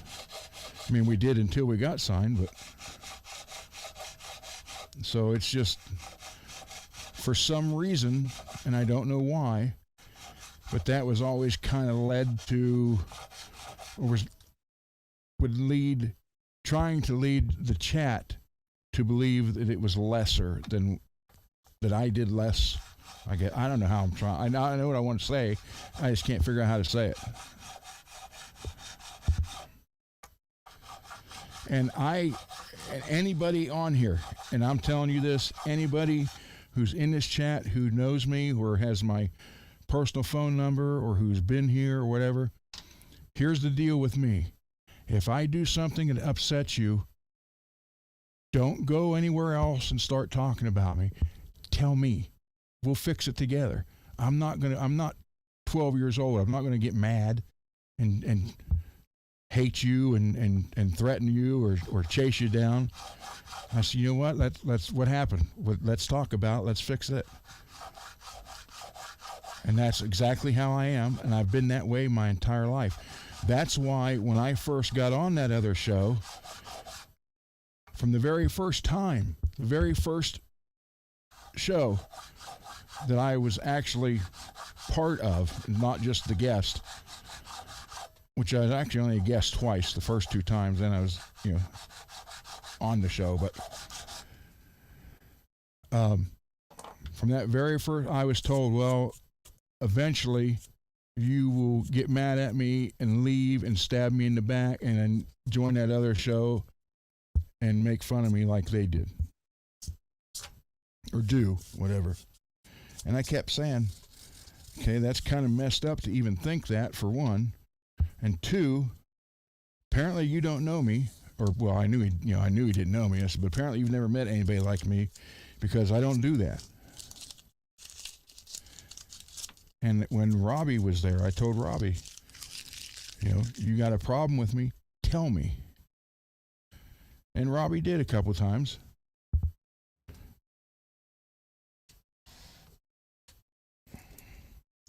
And the funny part was, Robbie was definitely different, but not necessarily bad, just different.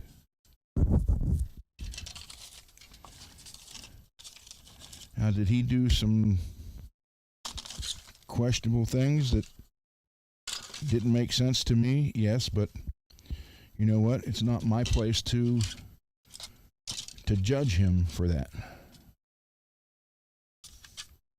So, it is what it is, and stuff happens the way it happened for a reason, apparently. But regardless, I made the comment from that day one. I'm not that way. And if you think I am, then I guess only time will tell.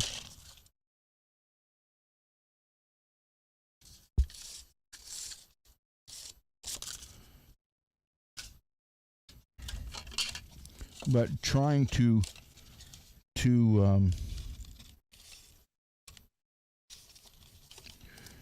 trying to make me mad so I'll quit. Dude, just say, hey, I just want to change things up and do it myself. That's it. So yeah, I'm sorry, but I do feel disrespected from that. There's no ill will. I don't wish anything bad. You know, I'm not sitting here saying, oh, I hope the channel fails, blah, blah. No. Again, I'm not 12 years old.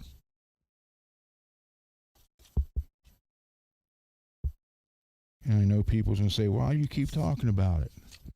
Well, I get asked about it, and I got nothing to hide. You know, and I'm not, and again, I'm not bashing. So if you think I'm bashing, then maybe whoever thinks I'm bashing is the one with the problem. Even when I went on Under the Bus show, you know, it took a lot for me to go on that show because for years I've heard one side of the story. And obviously, because you guys have seen and heard stuff in the chat mentioned, and you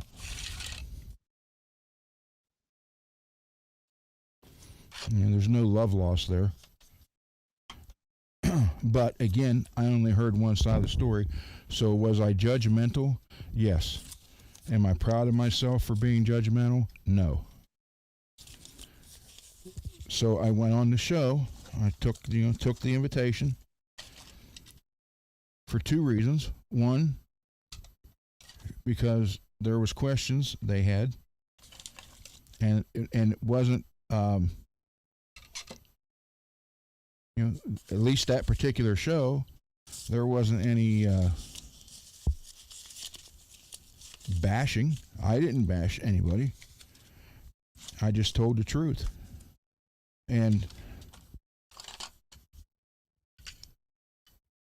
you know, what happened between those guys happened between them, not me and them. But I wanted to go on there so I could actually see for myself if what I've been hearing for 3 years was true.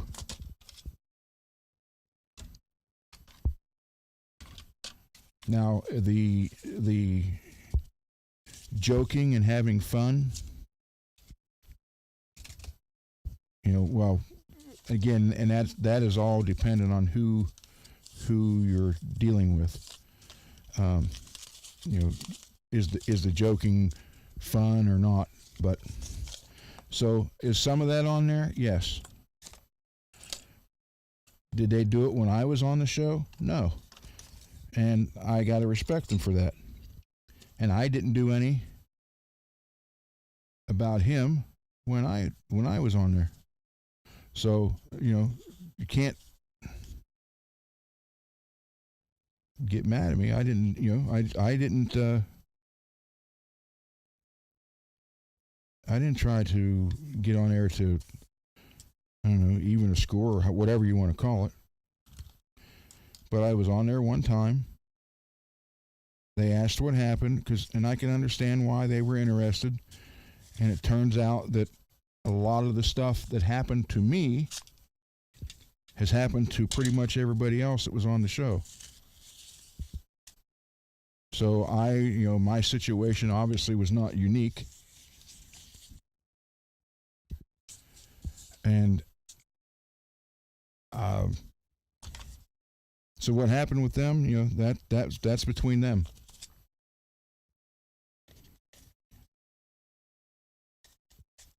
I can say I don't have an issue with them. And they are not well, at least, I mean, granted, I don't know them. And I've only done the one show. I have watched a few here and there. Not even the whole show, just certain parts. Because for some reason, and I still don't know who it was, but every time something was said, I was getting messages through my email, and whoever was doing it knew what they were doing, because I never did find out who it was that was sending the stuff to me. But they would send me, say, watch this at this time from here on. So I would go watch it, and it was usually jokes being made. But the funny part was they weren't being made about me. And I don't know why whoever was sending that to me did it, whether it was to cause a rift between me and the other guy. I honestly don't know.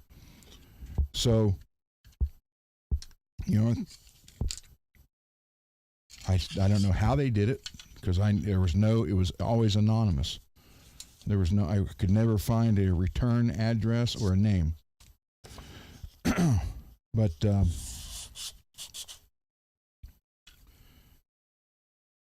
and then some people got mad at me for that. It's like, hey, I'm just trying to find stuff out, And I just don't go by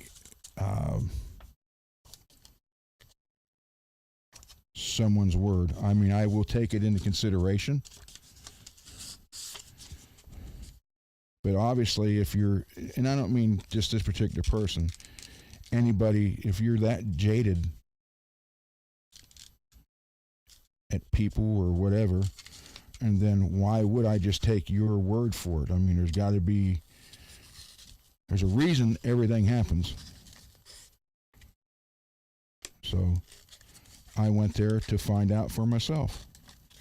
That's all. I didn't bash Johnny at all. I didn't bash anybody. But I did find it intriguing that out of a whole list of people,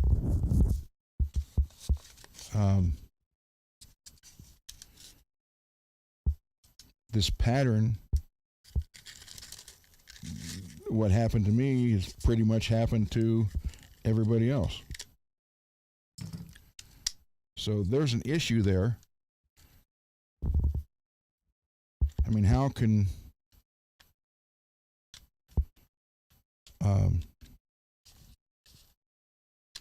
well, I won't even go there, because that's not, that's not right. But apparently, I would tell them, because they asked, and like I said, I got nothing to hide.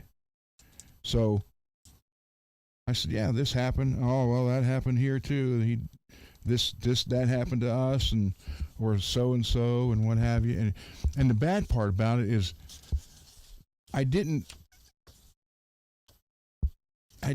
leave that show that night. What the hell? What word am I looking for? I felt sad more than mad. Honest to God, that happened that many times.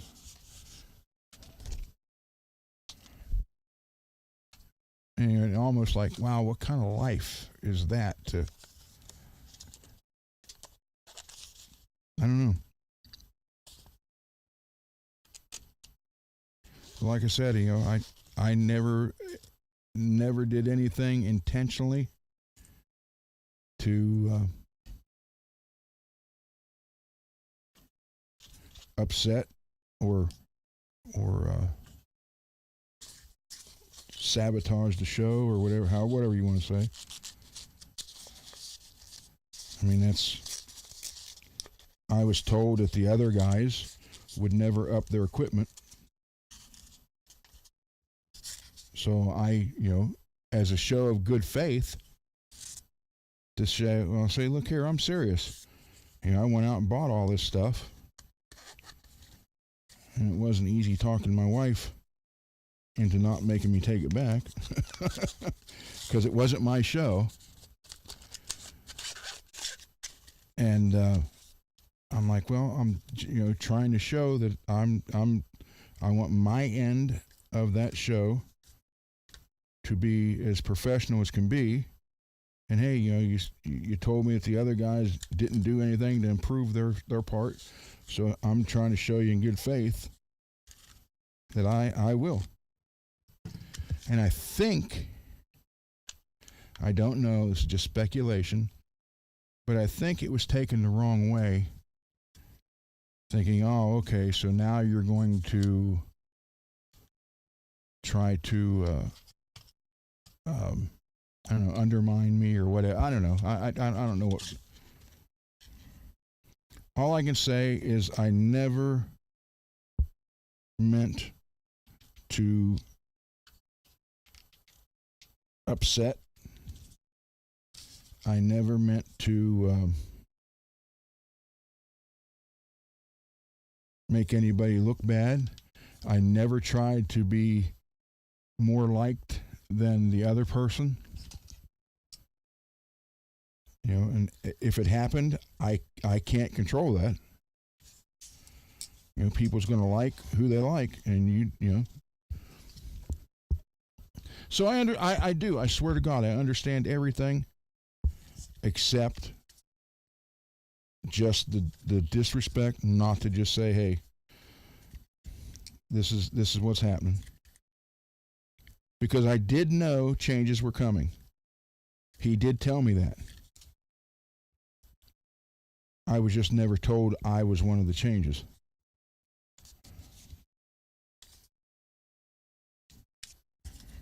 So, but it turned out, because I am now here with you wonderful people, and I enjoy it, and I enjoy what we're doing here, and it makes me as happy as can be when you guys tell me, hey, I did what you suggested or showed, and it worked. Thank you. That's means the world to me. And I know I keep saying that, and some people might call it bull crap, but that's honest to God's truth.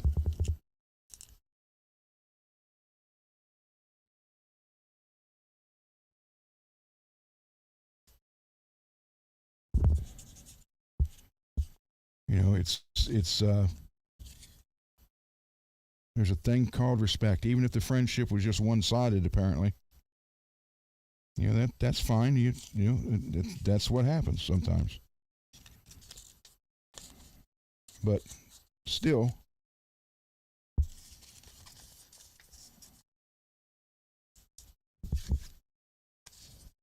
but to try to make me mad so I would quit.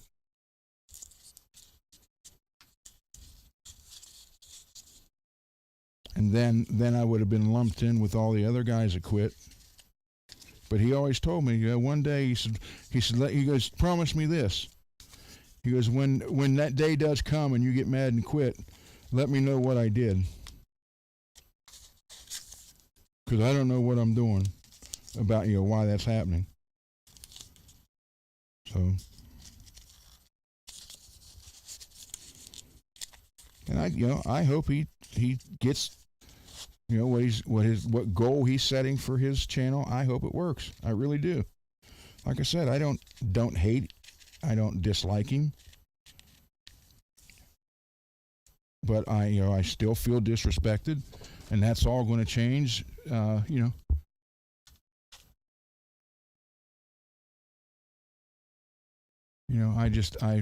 It's like, hey, come on, man. I am not going to be like that or act like that or do that. Have no intentions to. That 5,000, that's 5,000, right? Yeah, okay. So we got 5,000 there. That's 5,000, don't need that. So we put 7,000 on this one. So yeah, and again, I think it sucks because I liked being there. And I thought I was, at least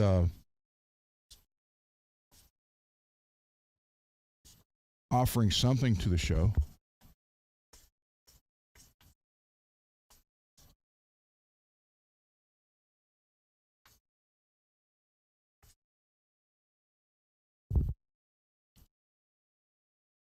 And it was like, I thought I was.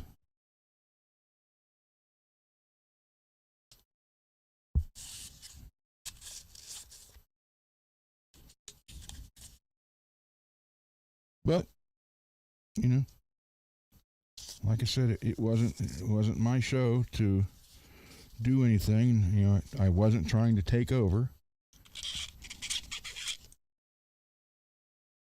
I wasn't, you know, so I guess what happens happens. That's all I can say.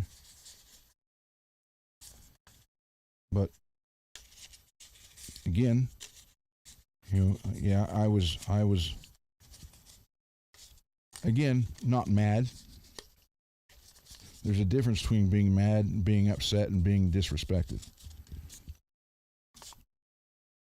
And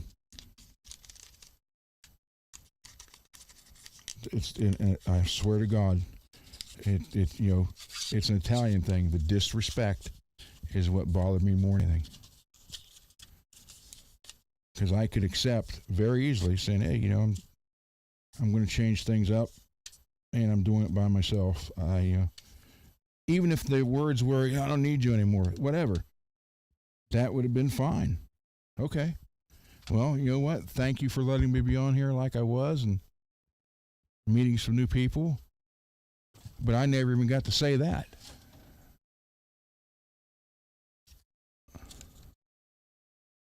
And so the other day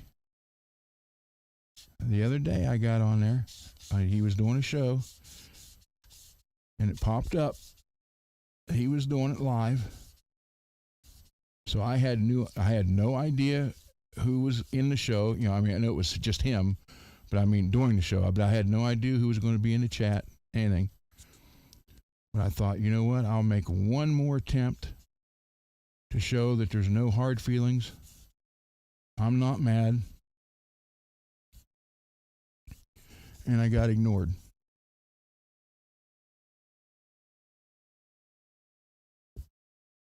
So, and Mad was in the chat, so Mad can attest to this. And then Mad even brought it up. Hey, Ron's in here, you know, saying, and then he got ignored.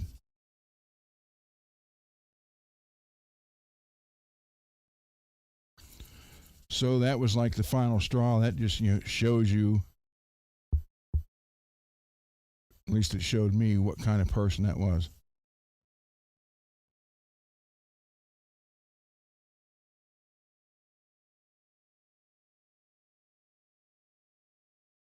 Or person he is, I guess. I don't know.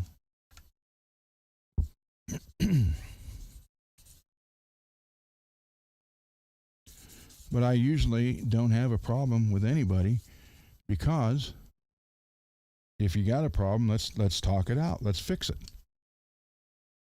If there's no resolution, then well, I guess the friendship ends. Whatever. But there's still respect there.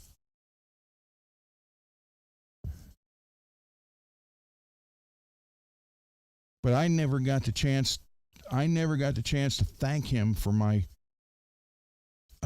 3 year, almost 3 years on that show, which, because I met a lot through, Bob. I became good friends with Bob Daisley.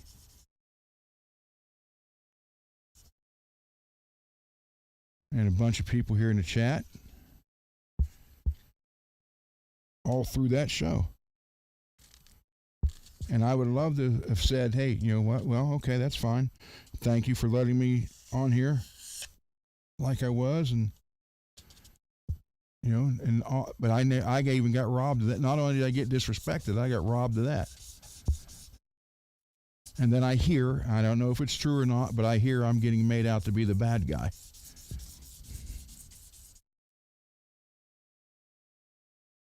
So that's why I decided to buy the noisemaker, smash it and close that chapter and forget about it and do this.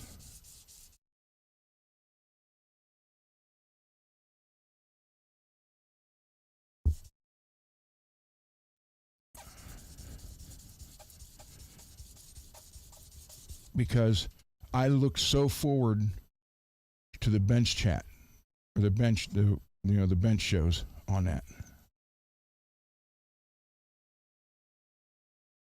This is what I love to do. This and help people, explain people what I'm doing. Or, again, if you guys know something I don't, please share it with me. Or if I don't know it and you don't know it, well, you know what? We'll try to figure it out ourselves. To me, that's what all this is. And the whole bench thing is, I love that. And then to be taken away from it, again, under the hopes, well, you'll get mad and quit. That's just wrong on so many levels.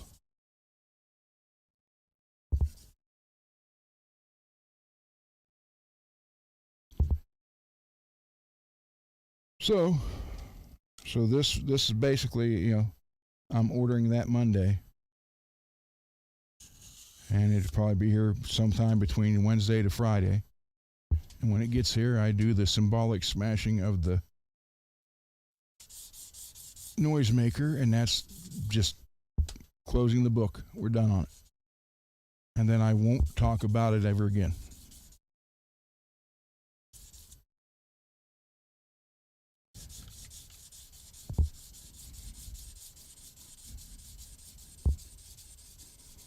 But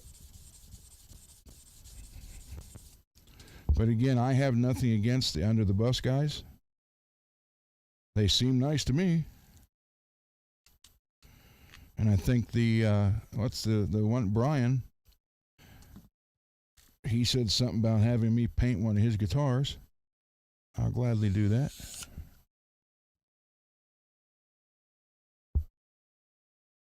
So, it is what it is. I give everybody a chance. My Uncle Green, you got one chance. If you blew it, that was it. My grandfather would give you a second chance most times.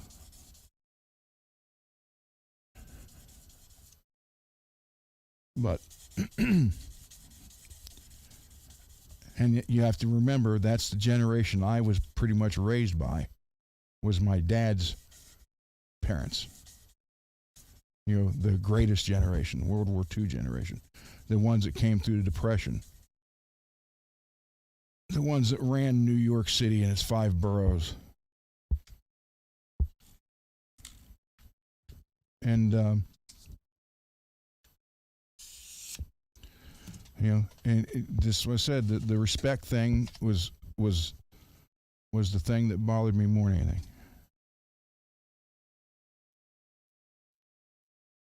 So, it is what it is. And again, this, what the heck? Oh, that's the bridge. This actually turned out to be here more than I ever really planned on doing. So, for that, I'm thankful.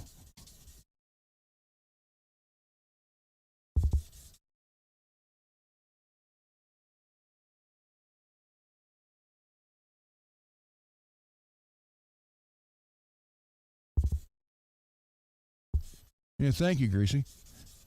Yeah, and see, for 3 years, I just heard one side about those guys, and I wanted to see. That's all. I mean, when someone warns me about something, I take that warning into consideration, but I'm still going to find out for myself, and that's the whole reason I got on the show.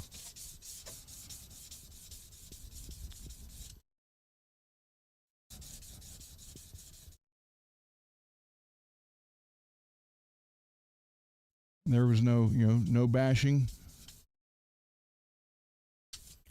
It just amazed me that this has happened 20-some times, or close to 20 times, or whatever it is. Pretty much the same thing. Now, anybody,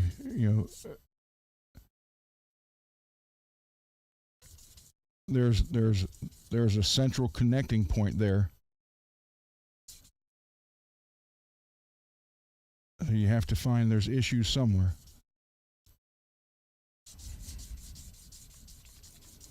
I just think, and again, I left that show that night. This is no lie, Greasy. When I shut the computer off and sat there in a chair, I actually felt bad and sad. I know that may sound funny, and you guys might not even believe me when I say that, but that's true. I thought, man, that I would hate to live like that every day.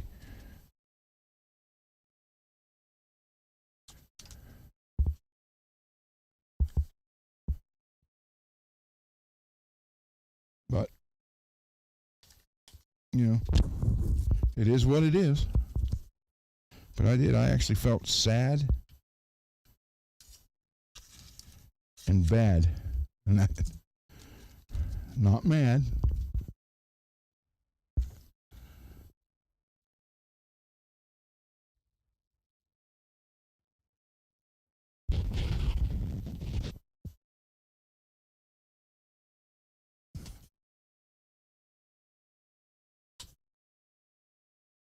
I mean, I wouldn't want to live like that, thinking that all the time.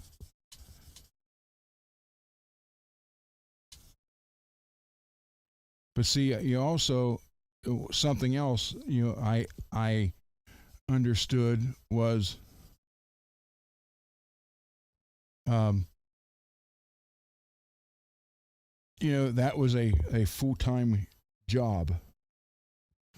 So obviously you have to run it a little bit different than like I do have to on here, or even Laz. Laz does a bunch of other work.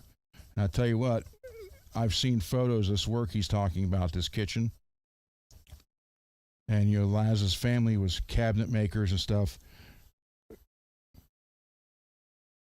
Say what you want to say about Laz's joking and all that stuff, but when it comes to fabricating the wood cabinets and that stuff, the man's top notch.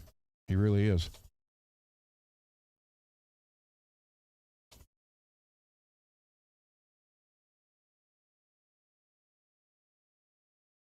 And there, I met Laz, Alex, Brent, made good friends there too. So that's another part that upsets me is, again, I never got to thank for the good that come out of that. So not only did I get disrespected, I got robbed of that. Which, okay, fine, whatever. But then I don't know for sure. I'm just going on hearsay. But I'm being made out to be the bad guy. So, whatever.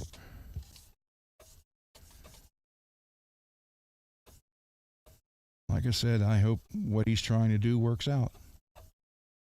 I have no ill will for anybody, actually.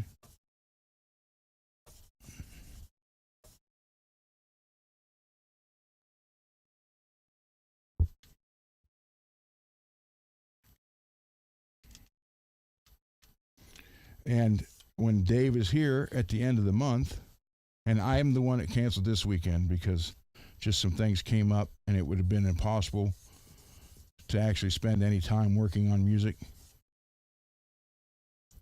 And then when I told him, he's like, cool. He's like, the end of the month, it actually worked better for him too, although he still was planning on being here today. And you guys, if I can get him on the show, which since it's my show now, he might do that. You can ask him. If you don't believe, you can ask him how I am my whole life. And that's what I said. I don't think the other person has ever met anybody like me.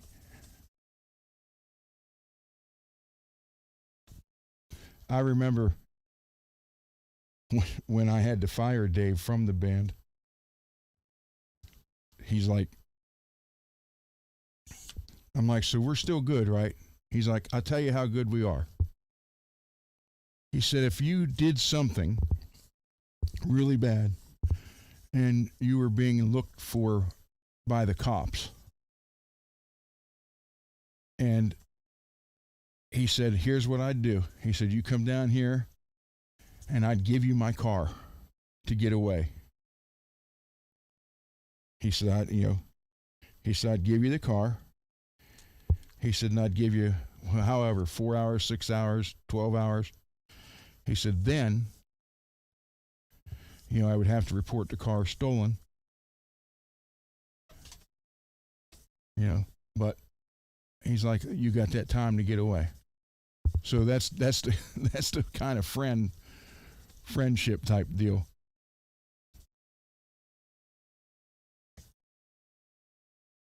And he'll tell you if you ask him. If I can get him on the show, I'll try.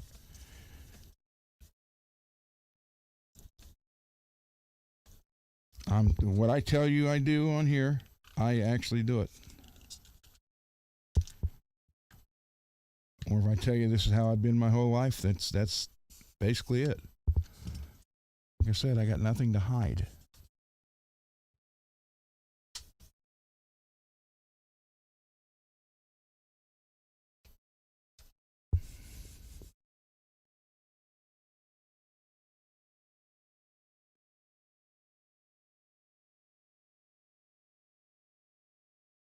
But I just thought it was funny. Dave's like, dude, I'll give you the car.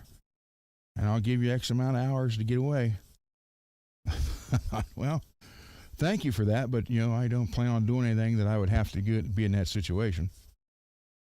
And this was after he got fired from a band he loved, a band he was a founding member of.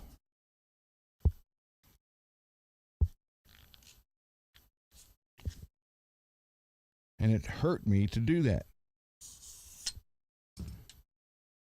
But if I wanted the band to be serious, it had to be done.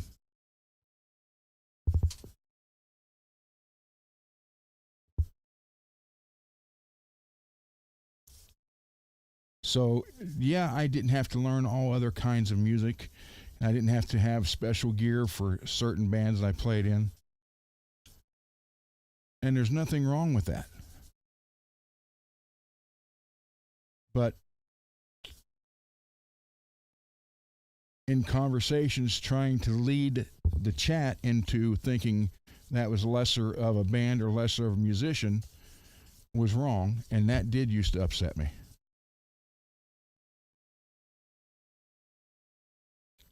Because, believe me, I could have made quite a few comments, but I just let it go because it wasn't going to prove anything other than the fact that I could just prove him wrong. But whatever. Again, I wasn't on the show to do that. I was on there to hopefully bring something to the show and help it grow.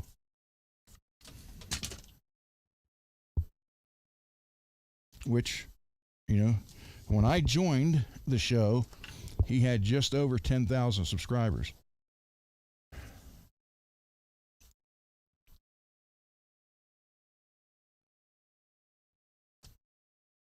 So,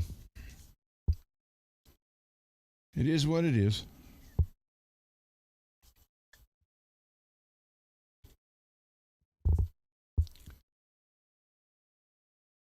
Good night, Matt. Thanks for hanging out, brother.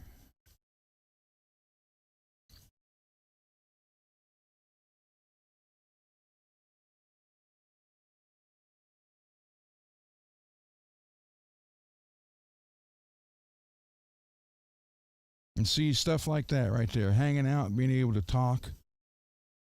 And, it is what it is. And I think it's great.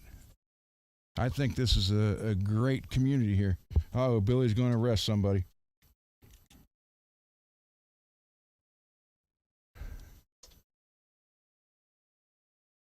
Multi. Good night, too, brother. Be good.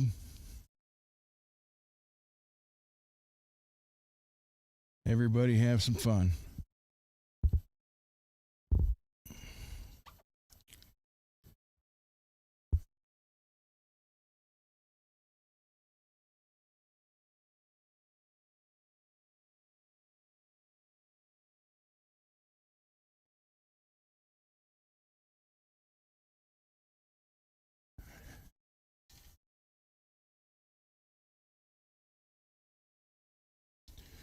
I know this is boring for you guys to sit here and watch me do these frets because I've done so many of them on the show. But like I said, I didn't plan on this even being here today. I didn't know nothing about it.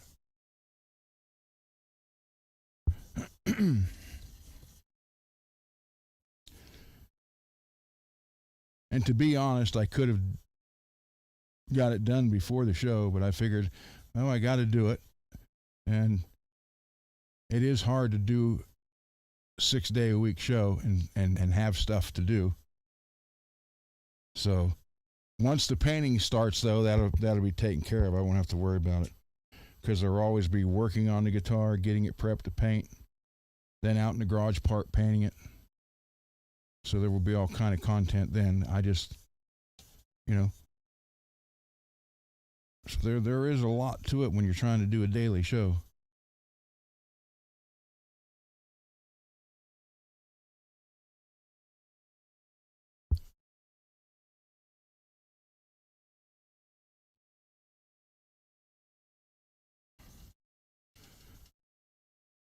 And Billy probably hit the lights. I should bring my police lights in the room over there. Turn them on one night when he's here.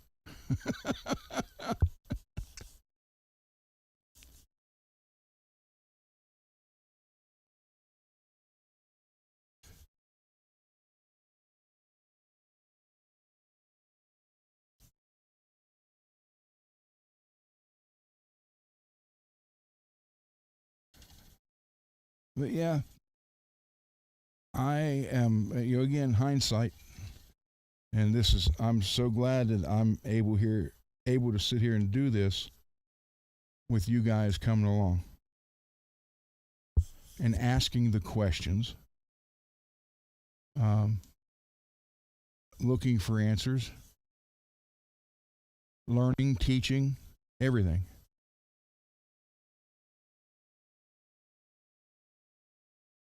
Hey, Peggy. Peggy, how you doing?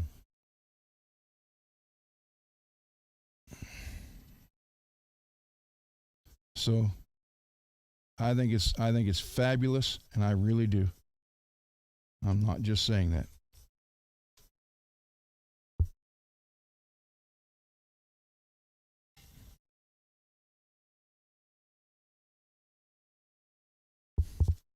See, Peggy shows up and Mad leaves.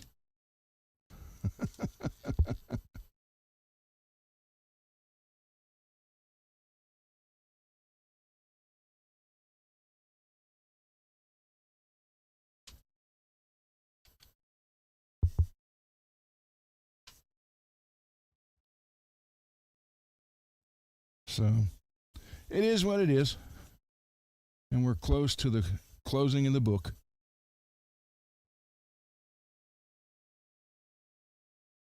And then it's onward from that point on.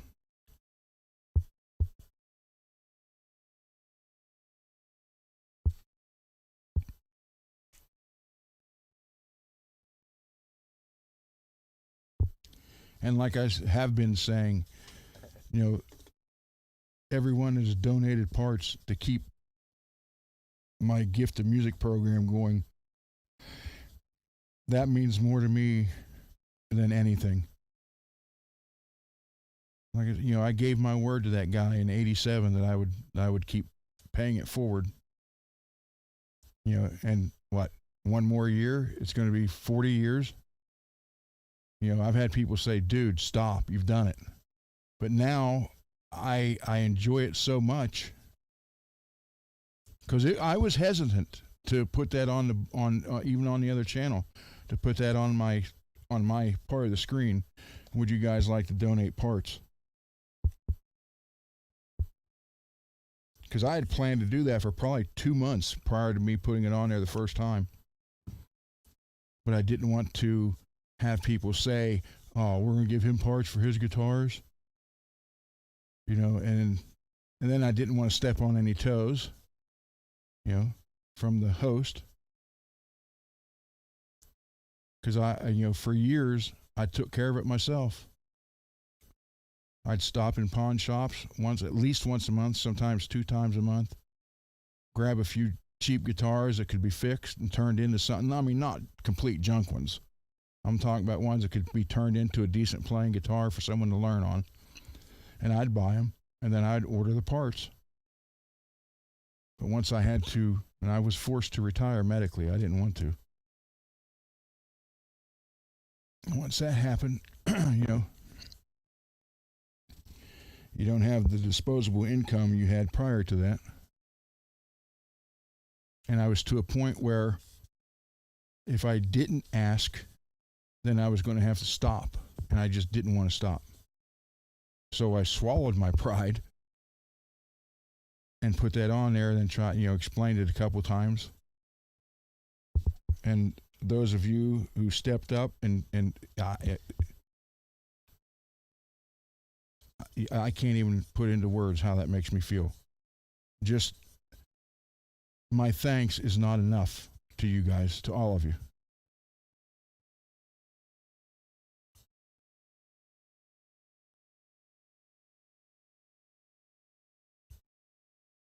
And it's just so, like I said, the smile on the faces, whether it's a kid or a veteran or even a homeless person. You know, it's just the smile and the gift of music you're giving them is something they'll have forever. And that means touch them in ways that we may never know.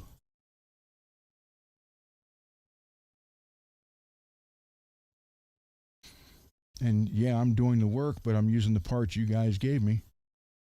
So you're just as much part of it as me, because without the parts, I couldn't do it.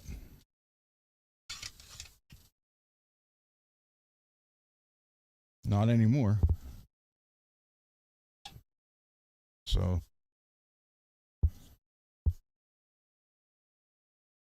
that's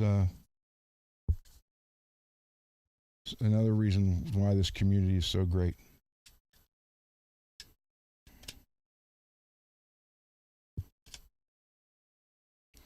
And doing, shows like this, answering questions and helping out as I can, or if I don't know, we'll figure it out, is kind of another way of me to say thank you guys for all you do and hanging out here and helping out.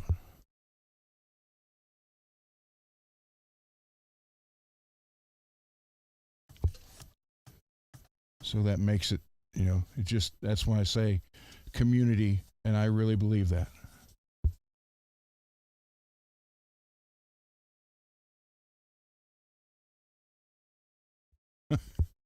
Well, thank you, Greasy.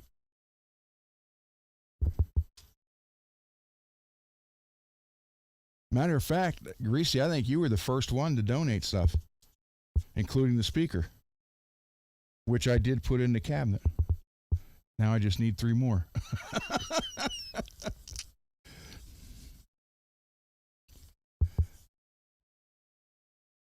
But I think you were the first one to donate a box of parts and everything, and thank you for that. I mean, you kind of broke the ice.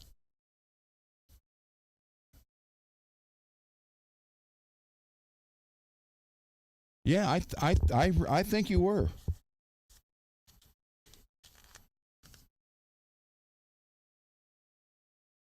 Thank you, Zach. Like I said, I had with the band. We were, starting out, no money, and there was a gentleman who liked what we did, thought we could make it, enjoyed the music, and he was loaded. And he fronted a bunch of money for equipment, stage, lighting, everything. And when we started making money, because at the end, now this was 1993 and 94, when we were opening, with Grimjack, and I said we opened for Poison, Warrant. They were one-off shows. Well, I think Warrant was twice. Alice Cooper one night. But we were averaging 50 minutes playing time, making $4,500 to split between 5 guys. for 50 minutes. So when we started making the money, you know, I wanted to give, well, even before that, when we, you know, got popular in the area and getting booked all the time, that guy would be at the show pretty much not everyone, but a lot of them. I'd say he was probably at least 80% of them. And I kept trying, we get paid. I kept trying to give him money, and he said, nope, I don't want it. I mean, did he need it? No, but still, that's not the point. He said, like I told you, all I want you to do is, when you can, pay it forward. And I'm like, pay what forward? And he's like, just the gift of music. Do whatever you can. If someone wants to learn music or needs help, get them the help, get them into it. And that I knew how to build guitars. He's like, do guitar repair for people who can't afford it. Whatever. Teach if you have to. Do whatever it takes. Just pay it forward. He said, I don't want a penny back. I mean, this guy bought lighting truss systems, paid for all the stuff for the state. I mean, we're talking thousands of dollars, and didn't want any of it back. And I gave him my word that I would. And here it is. Next year will be 40 years. That was 87. And for 38 of those years, I did it all myself. The last 2 years, you guys have been helping, so thank you. And I really do appreciate that. Like last night on Laz's show, Rob is going to, he said he's got a bunch of stuff to send, which is cool. Like I said, it doesn't have to be new. Old parts, as long as they're not completely destroyed, can be refurbished and used.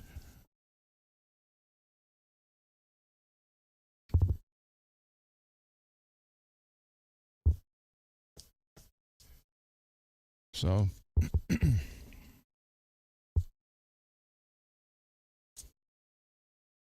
again, there's been a couple people who didn't have parts or guitars but wanted to help. They actually wanted to give money. I didn't ask for it, but they wanted to help somehow, and that was the only way they could. So, I was like, okay, I took it and bought parts.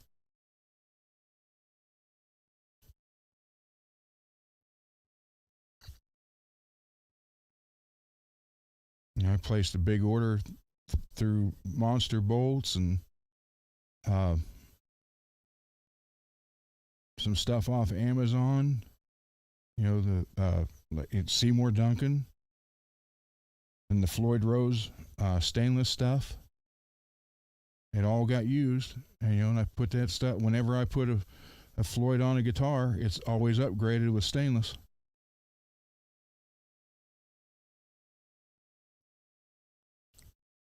And I used that money to buy a bunch of Pure Tone jacks, because I put them in all the guitars. There's one in here too, when I did this the first time.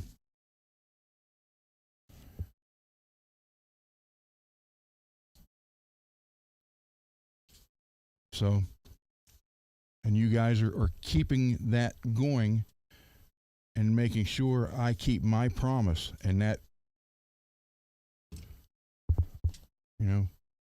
that's why I'm not just saying, oh, I'm glad everybody's here, thank you, just to be fake. That's not, no. That I don't do that stuff.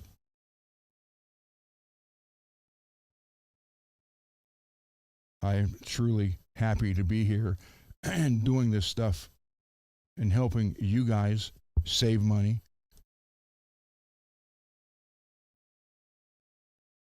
And I want you to, that's why I always said, when people donate parts or guitars, I said, hey, when I do end up giving this away, I tell the people, hey, this was made possible by so-and-so donated a guitar and and so donated the parts, and I did the work, and it's basically a collaboration. And some people want me to say their name, some say just don't worry about it, just tell them it was anonymous. And it's what you guys want, it's what I do. So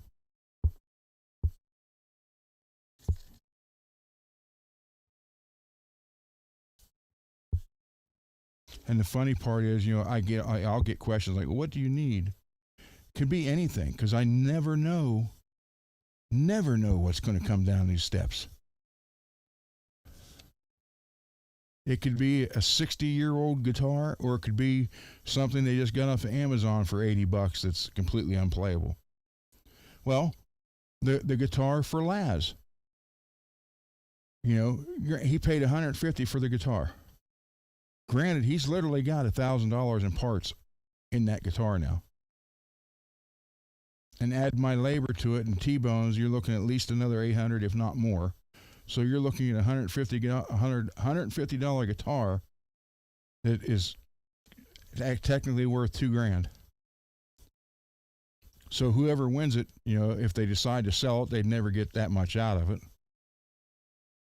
But, here that guitar came here, and the frets on it were terrible. They were trashed. Plus the neck, the back of the neck. You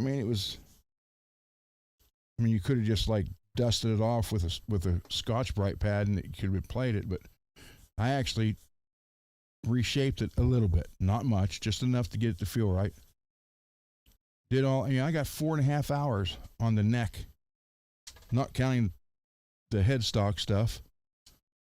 And there's literally 4.5 hours on that stupid switch. And I don't mean it.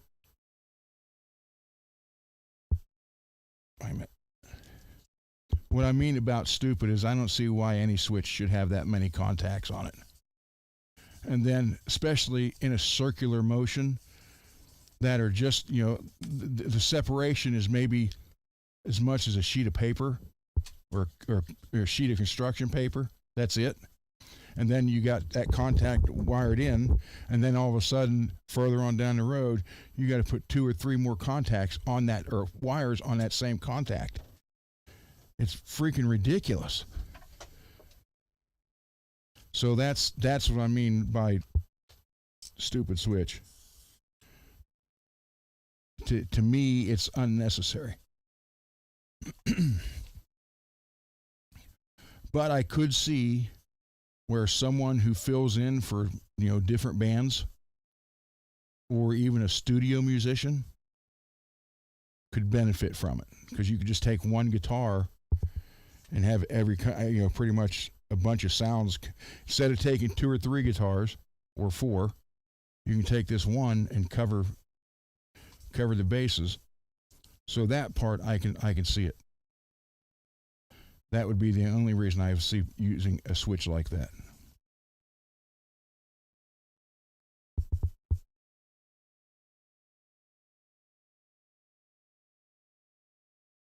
Plus a couple hours in the setup and routing of it and getting all the padding in it. Then setup of the guitar itself, rebuilding the Floyd. Yeah, it was drilling the hole, 3D printing the cover. I did a lot of work on that guitar.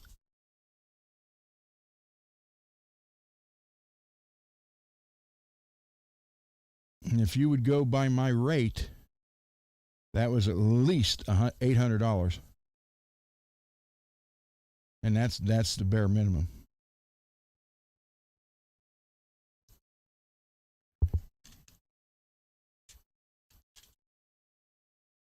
So somebody, I hope they enjoy it. If whoever wins it, if they plan on selling it, they're going to get the guitar for free. So even if they got $100 out of it, they made 100% profit. But to sit there and go to, say, Guitar Center and say, oh, hey, look, I got this Kramer. This thing's got $2,000 worth of stuff into it, and they're still going to look at it and say, we'll give you $200. Then they'll list it for $900. That's not a guitar to do that work to try to make money on it.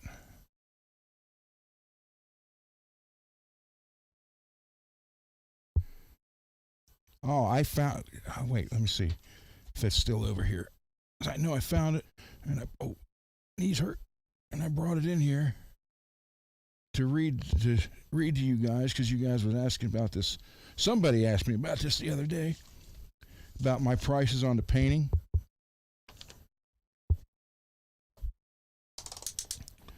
So this was 2025 price list from the store. Painting services. Solid color paint, no body repair, $400. Solid color paint with body repair, $475. Then note, body repair cost may vary depending on the specifics of each repair, so it was at least $75. Custom colors, metallic, metal flake, neon, etc. No repairs, $500.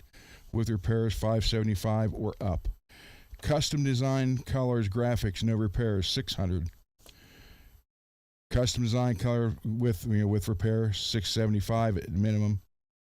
And then relic work added to any of the above services was an extra $150. And you can see the work on display at Center of Art Music in Wintersville, Ohio. So somebody asked what the prices were. That was last year's prices.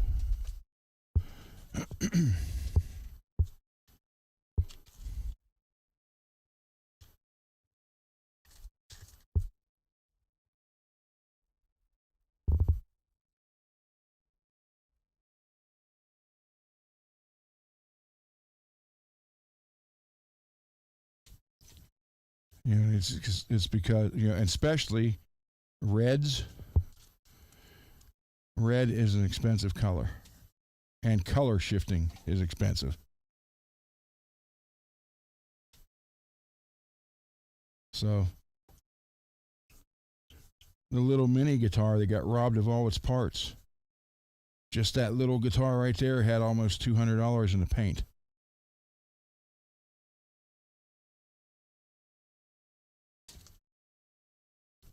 That was supposed to go to Peggy. I should have just sent it to you to begin with. At least it'd still be together and not have dings in it.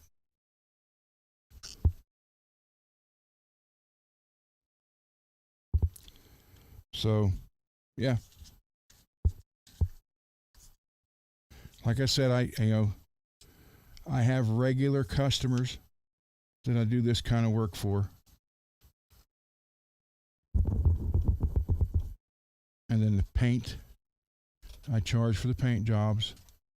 But when it comes to anything to paying forward, I don't, there's no charge. And, they're like, I've even had people say, well, you don't charge for the parts? I said, why would I charge for parts that people donated to keep the program going? So when there's no cost at all in the parts, there's no cost, period. If I have to buy something, depending on the situation, the parent might say, hey, I can't afford $400, but I can't afford, $50 for this or that if that helps. And I've only done that once.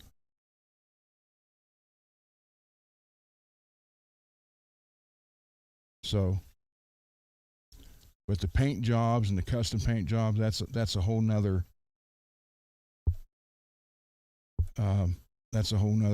animal, Because I'm trying to get the guitars in the hands, and I want them to work first, work right, and then later on, we'll worry about making it look brand new or customized. But the paint booth I'm really glad I've been wanting one of those. And the fact that fell into my lap basically free. All I had to do was rent a truck and drive it to Columbus and back. So it cost me like tax and all and gas. It cost me like $140. And I rented a truck. I actually had it for 24 hours, but I returned it in 8 hours. And it was a brand new GMC, had 218 miles on it.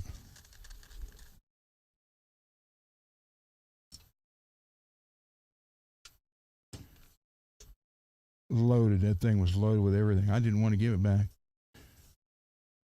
because there was like a $200 deposit holding fee.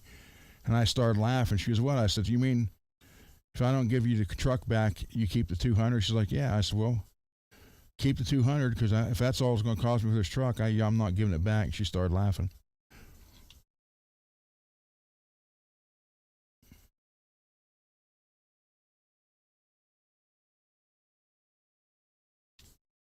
So I get that all set up and wired up. And then, like I said, because of the how good the ventilation system is in it, I'll be able now to put a camera out there and you guys will see the painting and clearing process. So it's just another dimension to add to this channel. But the first two that are getting painted is Rich's, Buddy Rich, Polka Dot, and Dane's. Okay, last grit to go on here. 10,000. And then I'll scrape the board real quick. Put a little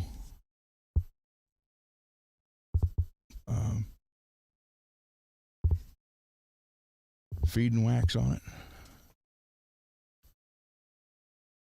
And then, if everything is right, when I put the floor back on, it should be in tune.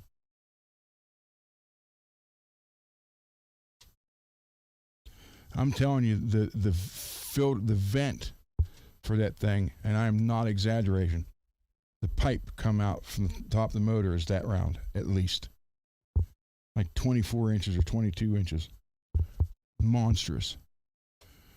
So I'm trying to find a way that I can reduce it to put it through the roof, because I don't want to cut a 2-foot hole in the roof of the garage.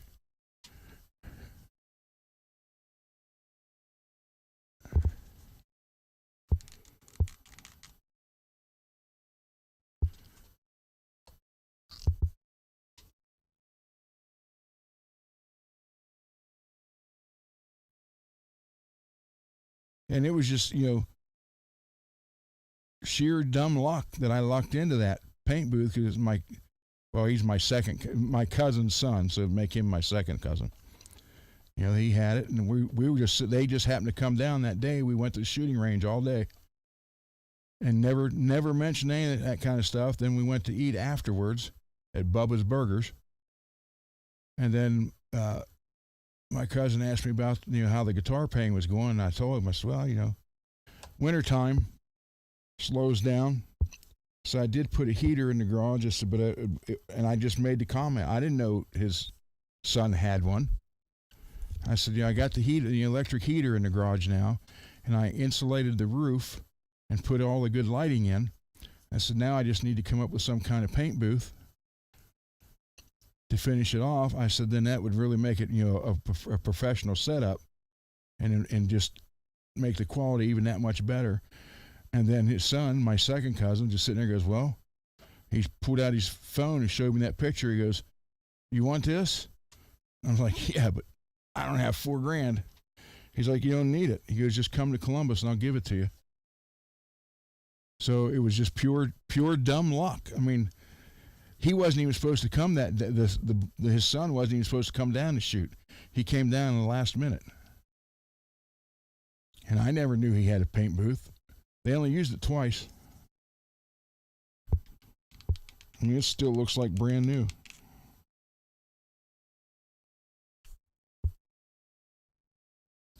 So it was just pure luck. And then when I told Beth about it, she's like, "See, it was meant to happen."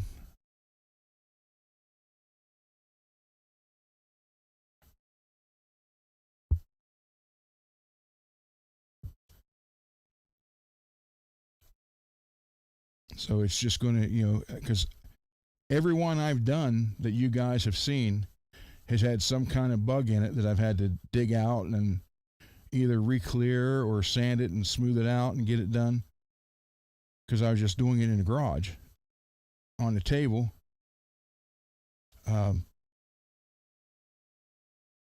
With this, oh my God, this is going to make it so much nicer.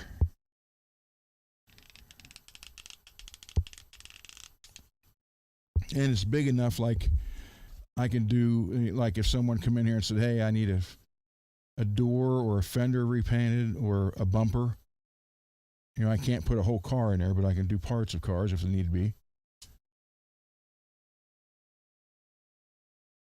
So it all going to improve the overall product.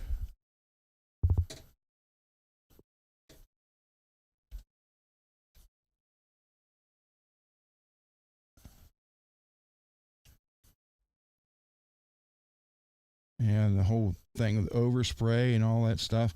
Plus, I got the IROC in there against the wall now. Yeah, it's got 2 car covers on it, but still, I know my dad would haunt me if anything happened to that car.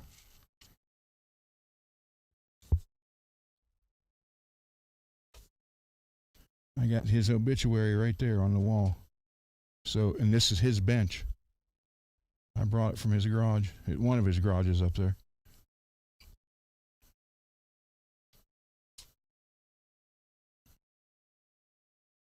So I sit here, and my dad's right there.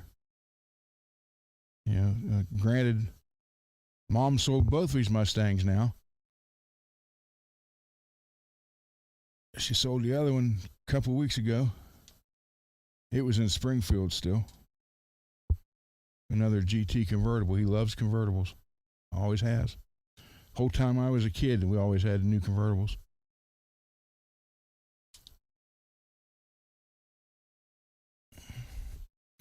So I get a call the other day. My mom didn't pass her driver's license,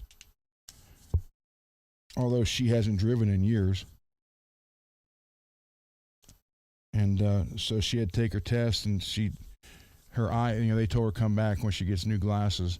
But I told her, I said, why even do it? You don't drive. You haven't driven. She hasn't driven a car in probably 20 years. So I got the IROC, which was Dad's favorite car he has now.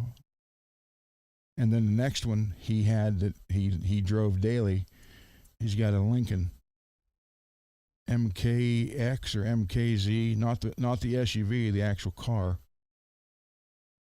Twin turbocharged, pearl white with white and black leather interior. And I get a phone call the other day from my mom saying, you want the Lincoln, come get it. I'm like, what? And my wife's like, no. Where are you going to put it? I said, up front. She threw a fit. So I don't have it yet.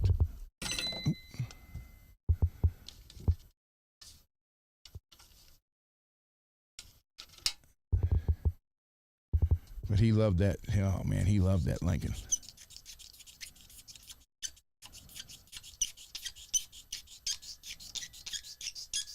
It's all-wheel drive.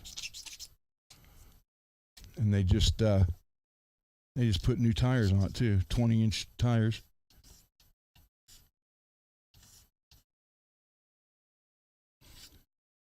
But they put it into one garage, so I guess the sunroof's got a leak.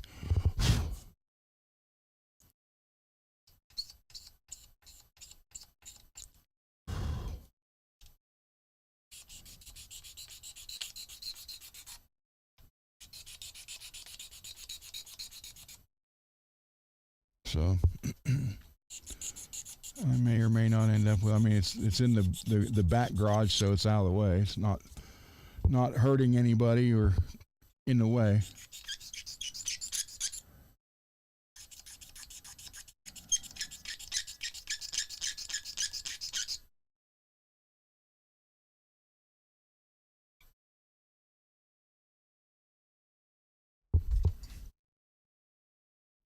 So who knows? It's just sad. The whole thing is sad. Because if my dad wouldn't have had the operation that we found out he didn't need, he would still be here today.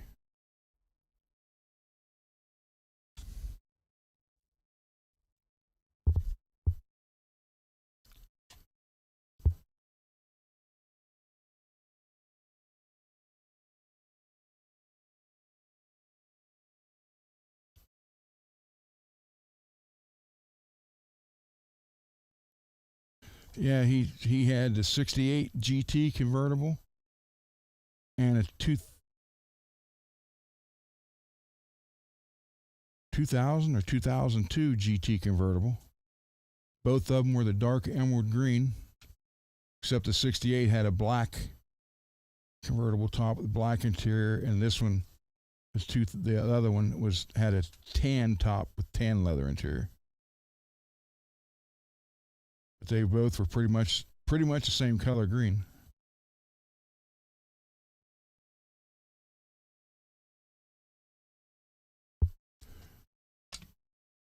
But the Lincoln, man, it's gorgeous.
Sorry about that, everybody. The transmitter that I wear on my hat still is 3/4 of the way charged. It's the receiver that plugs into the Roadcaster is what's not lasting. But this has been what? Yeah, so it lasts about 3 hours. That does. So I have no other way of talking over there. So I guess I'll have to call it quits for tonight. I'll get the guitar done so you can get it back tomorrow.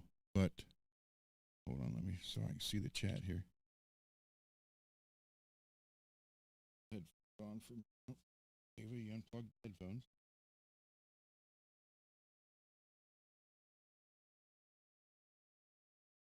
Hold on here. He's on. So I can make sure I hear what you guys are hearing. All right. Now let me switch this back over to this camera. And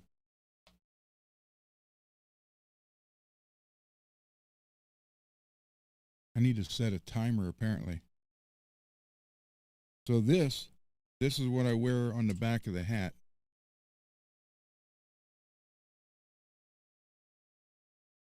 This is what I wear on the back of the hat, and it's still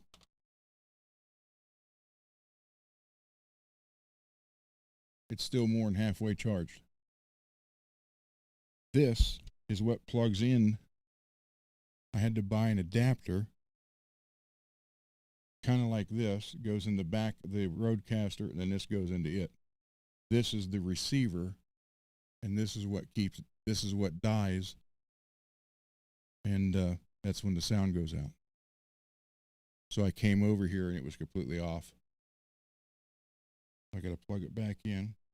So this lasts just about 3 hours, and these will last about 4.5, which doesn't make sense. Why would you?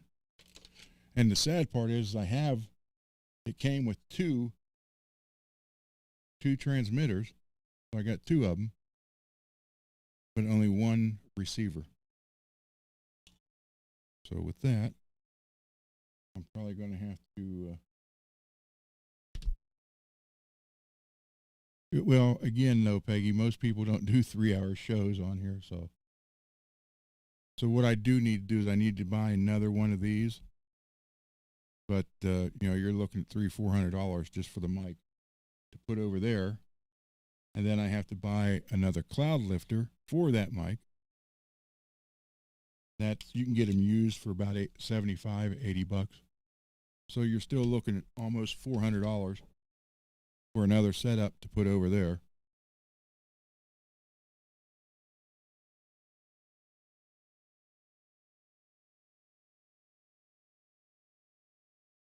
So I apologize, everybody, I got it plugged in. You can't see, but it's red. It's glowing red, charging. So thank you, everybody, for hanging out. Thank you for the kind words. Thank you guys for the donations. Thank you just for hanging here. I appreciate it. And I will see you guys tomorrow, Saturday, right? I see you tomorrow night. I don't do one on Sunday, but I'll be here tomorrow night. Yeah, I do. Wait a minute. Here it is. So I had to buy more stuff for this. So I had to buy this for this one. You can see the difference between the two. Here's the one I'm using. Okay. Here's the other one. And again, it's 1 receiver, 2 transmitters, but there was no way to hook it up, so I had to buy an adapter that goes into the regular mic and then into this. And I tested it yesterday. It doesn't sound near as good as this one. I mean, I can get it to where it would work, but it it's got like a real tight echo that I can't get rid of. So I mean, I guess in an emergency situation I could do it. It just you're just gonna hear like it's just got an echo to it. So, all right, everybody, thank you. I will see you guys hopefully tomorrow. I mean, I'll be here. I hope you guys are too. And with that, good night. Why won't it show this again? There we go.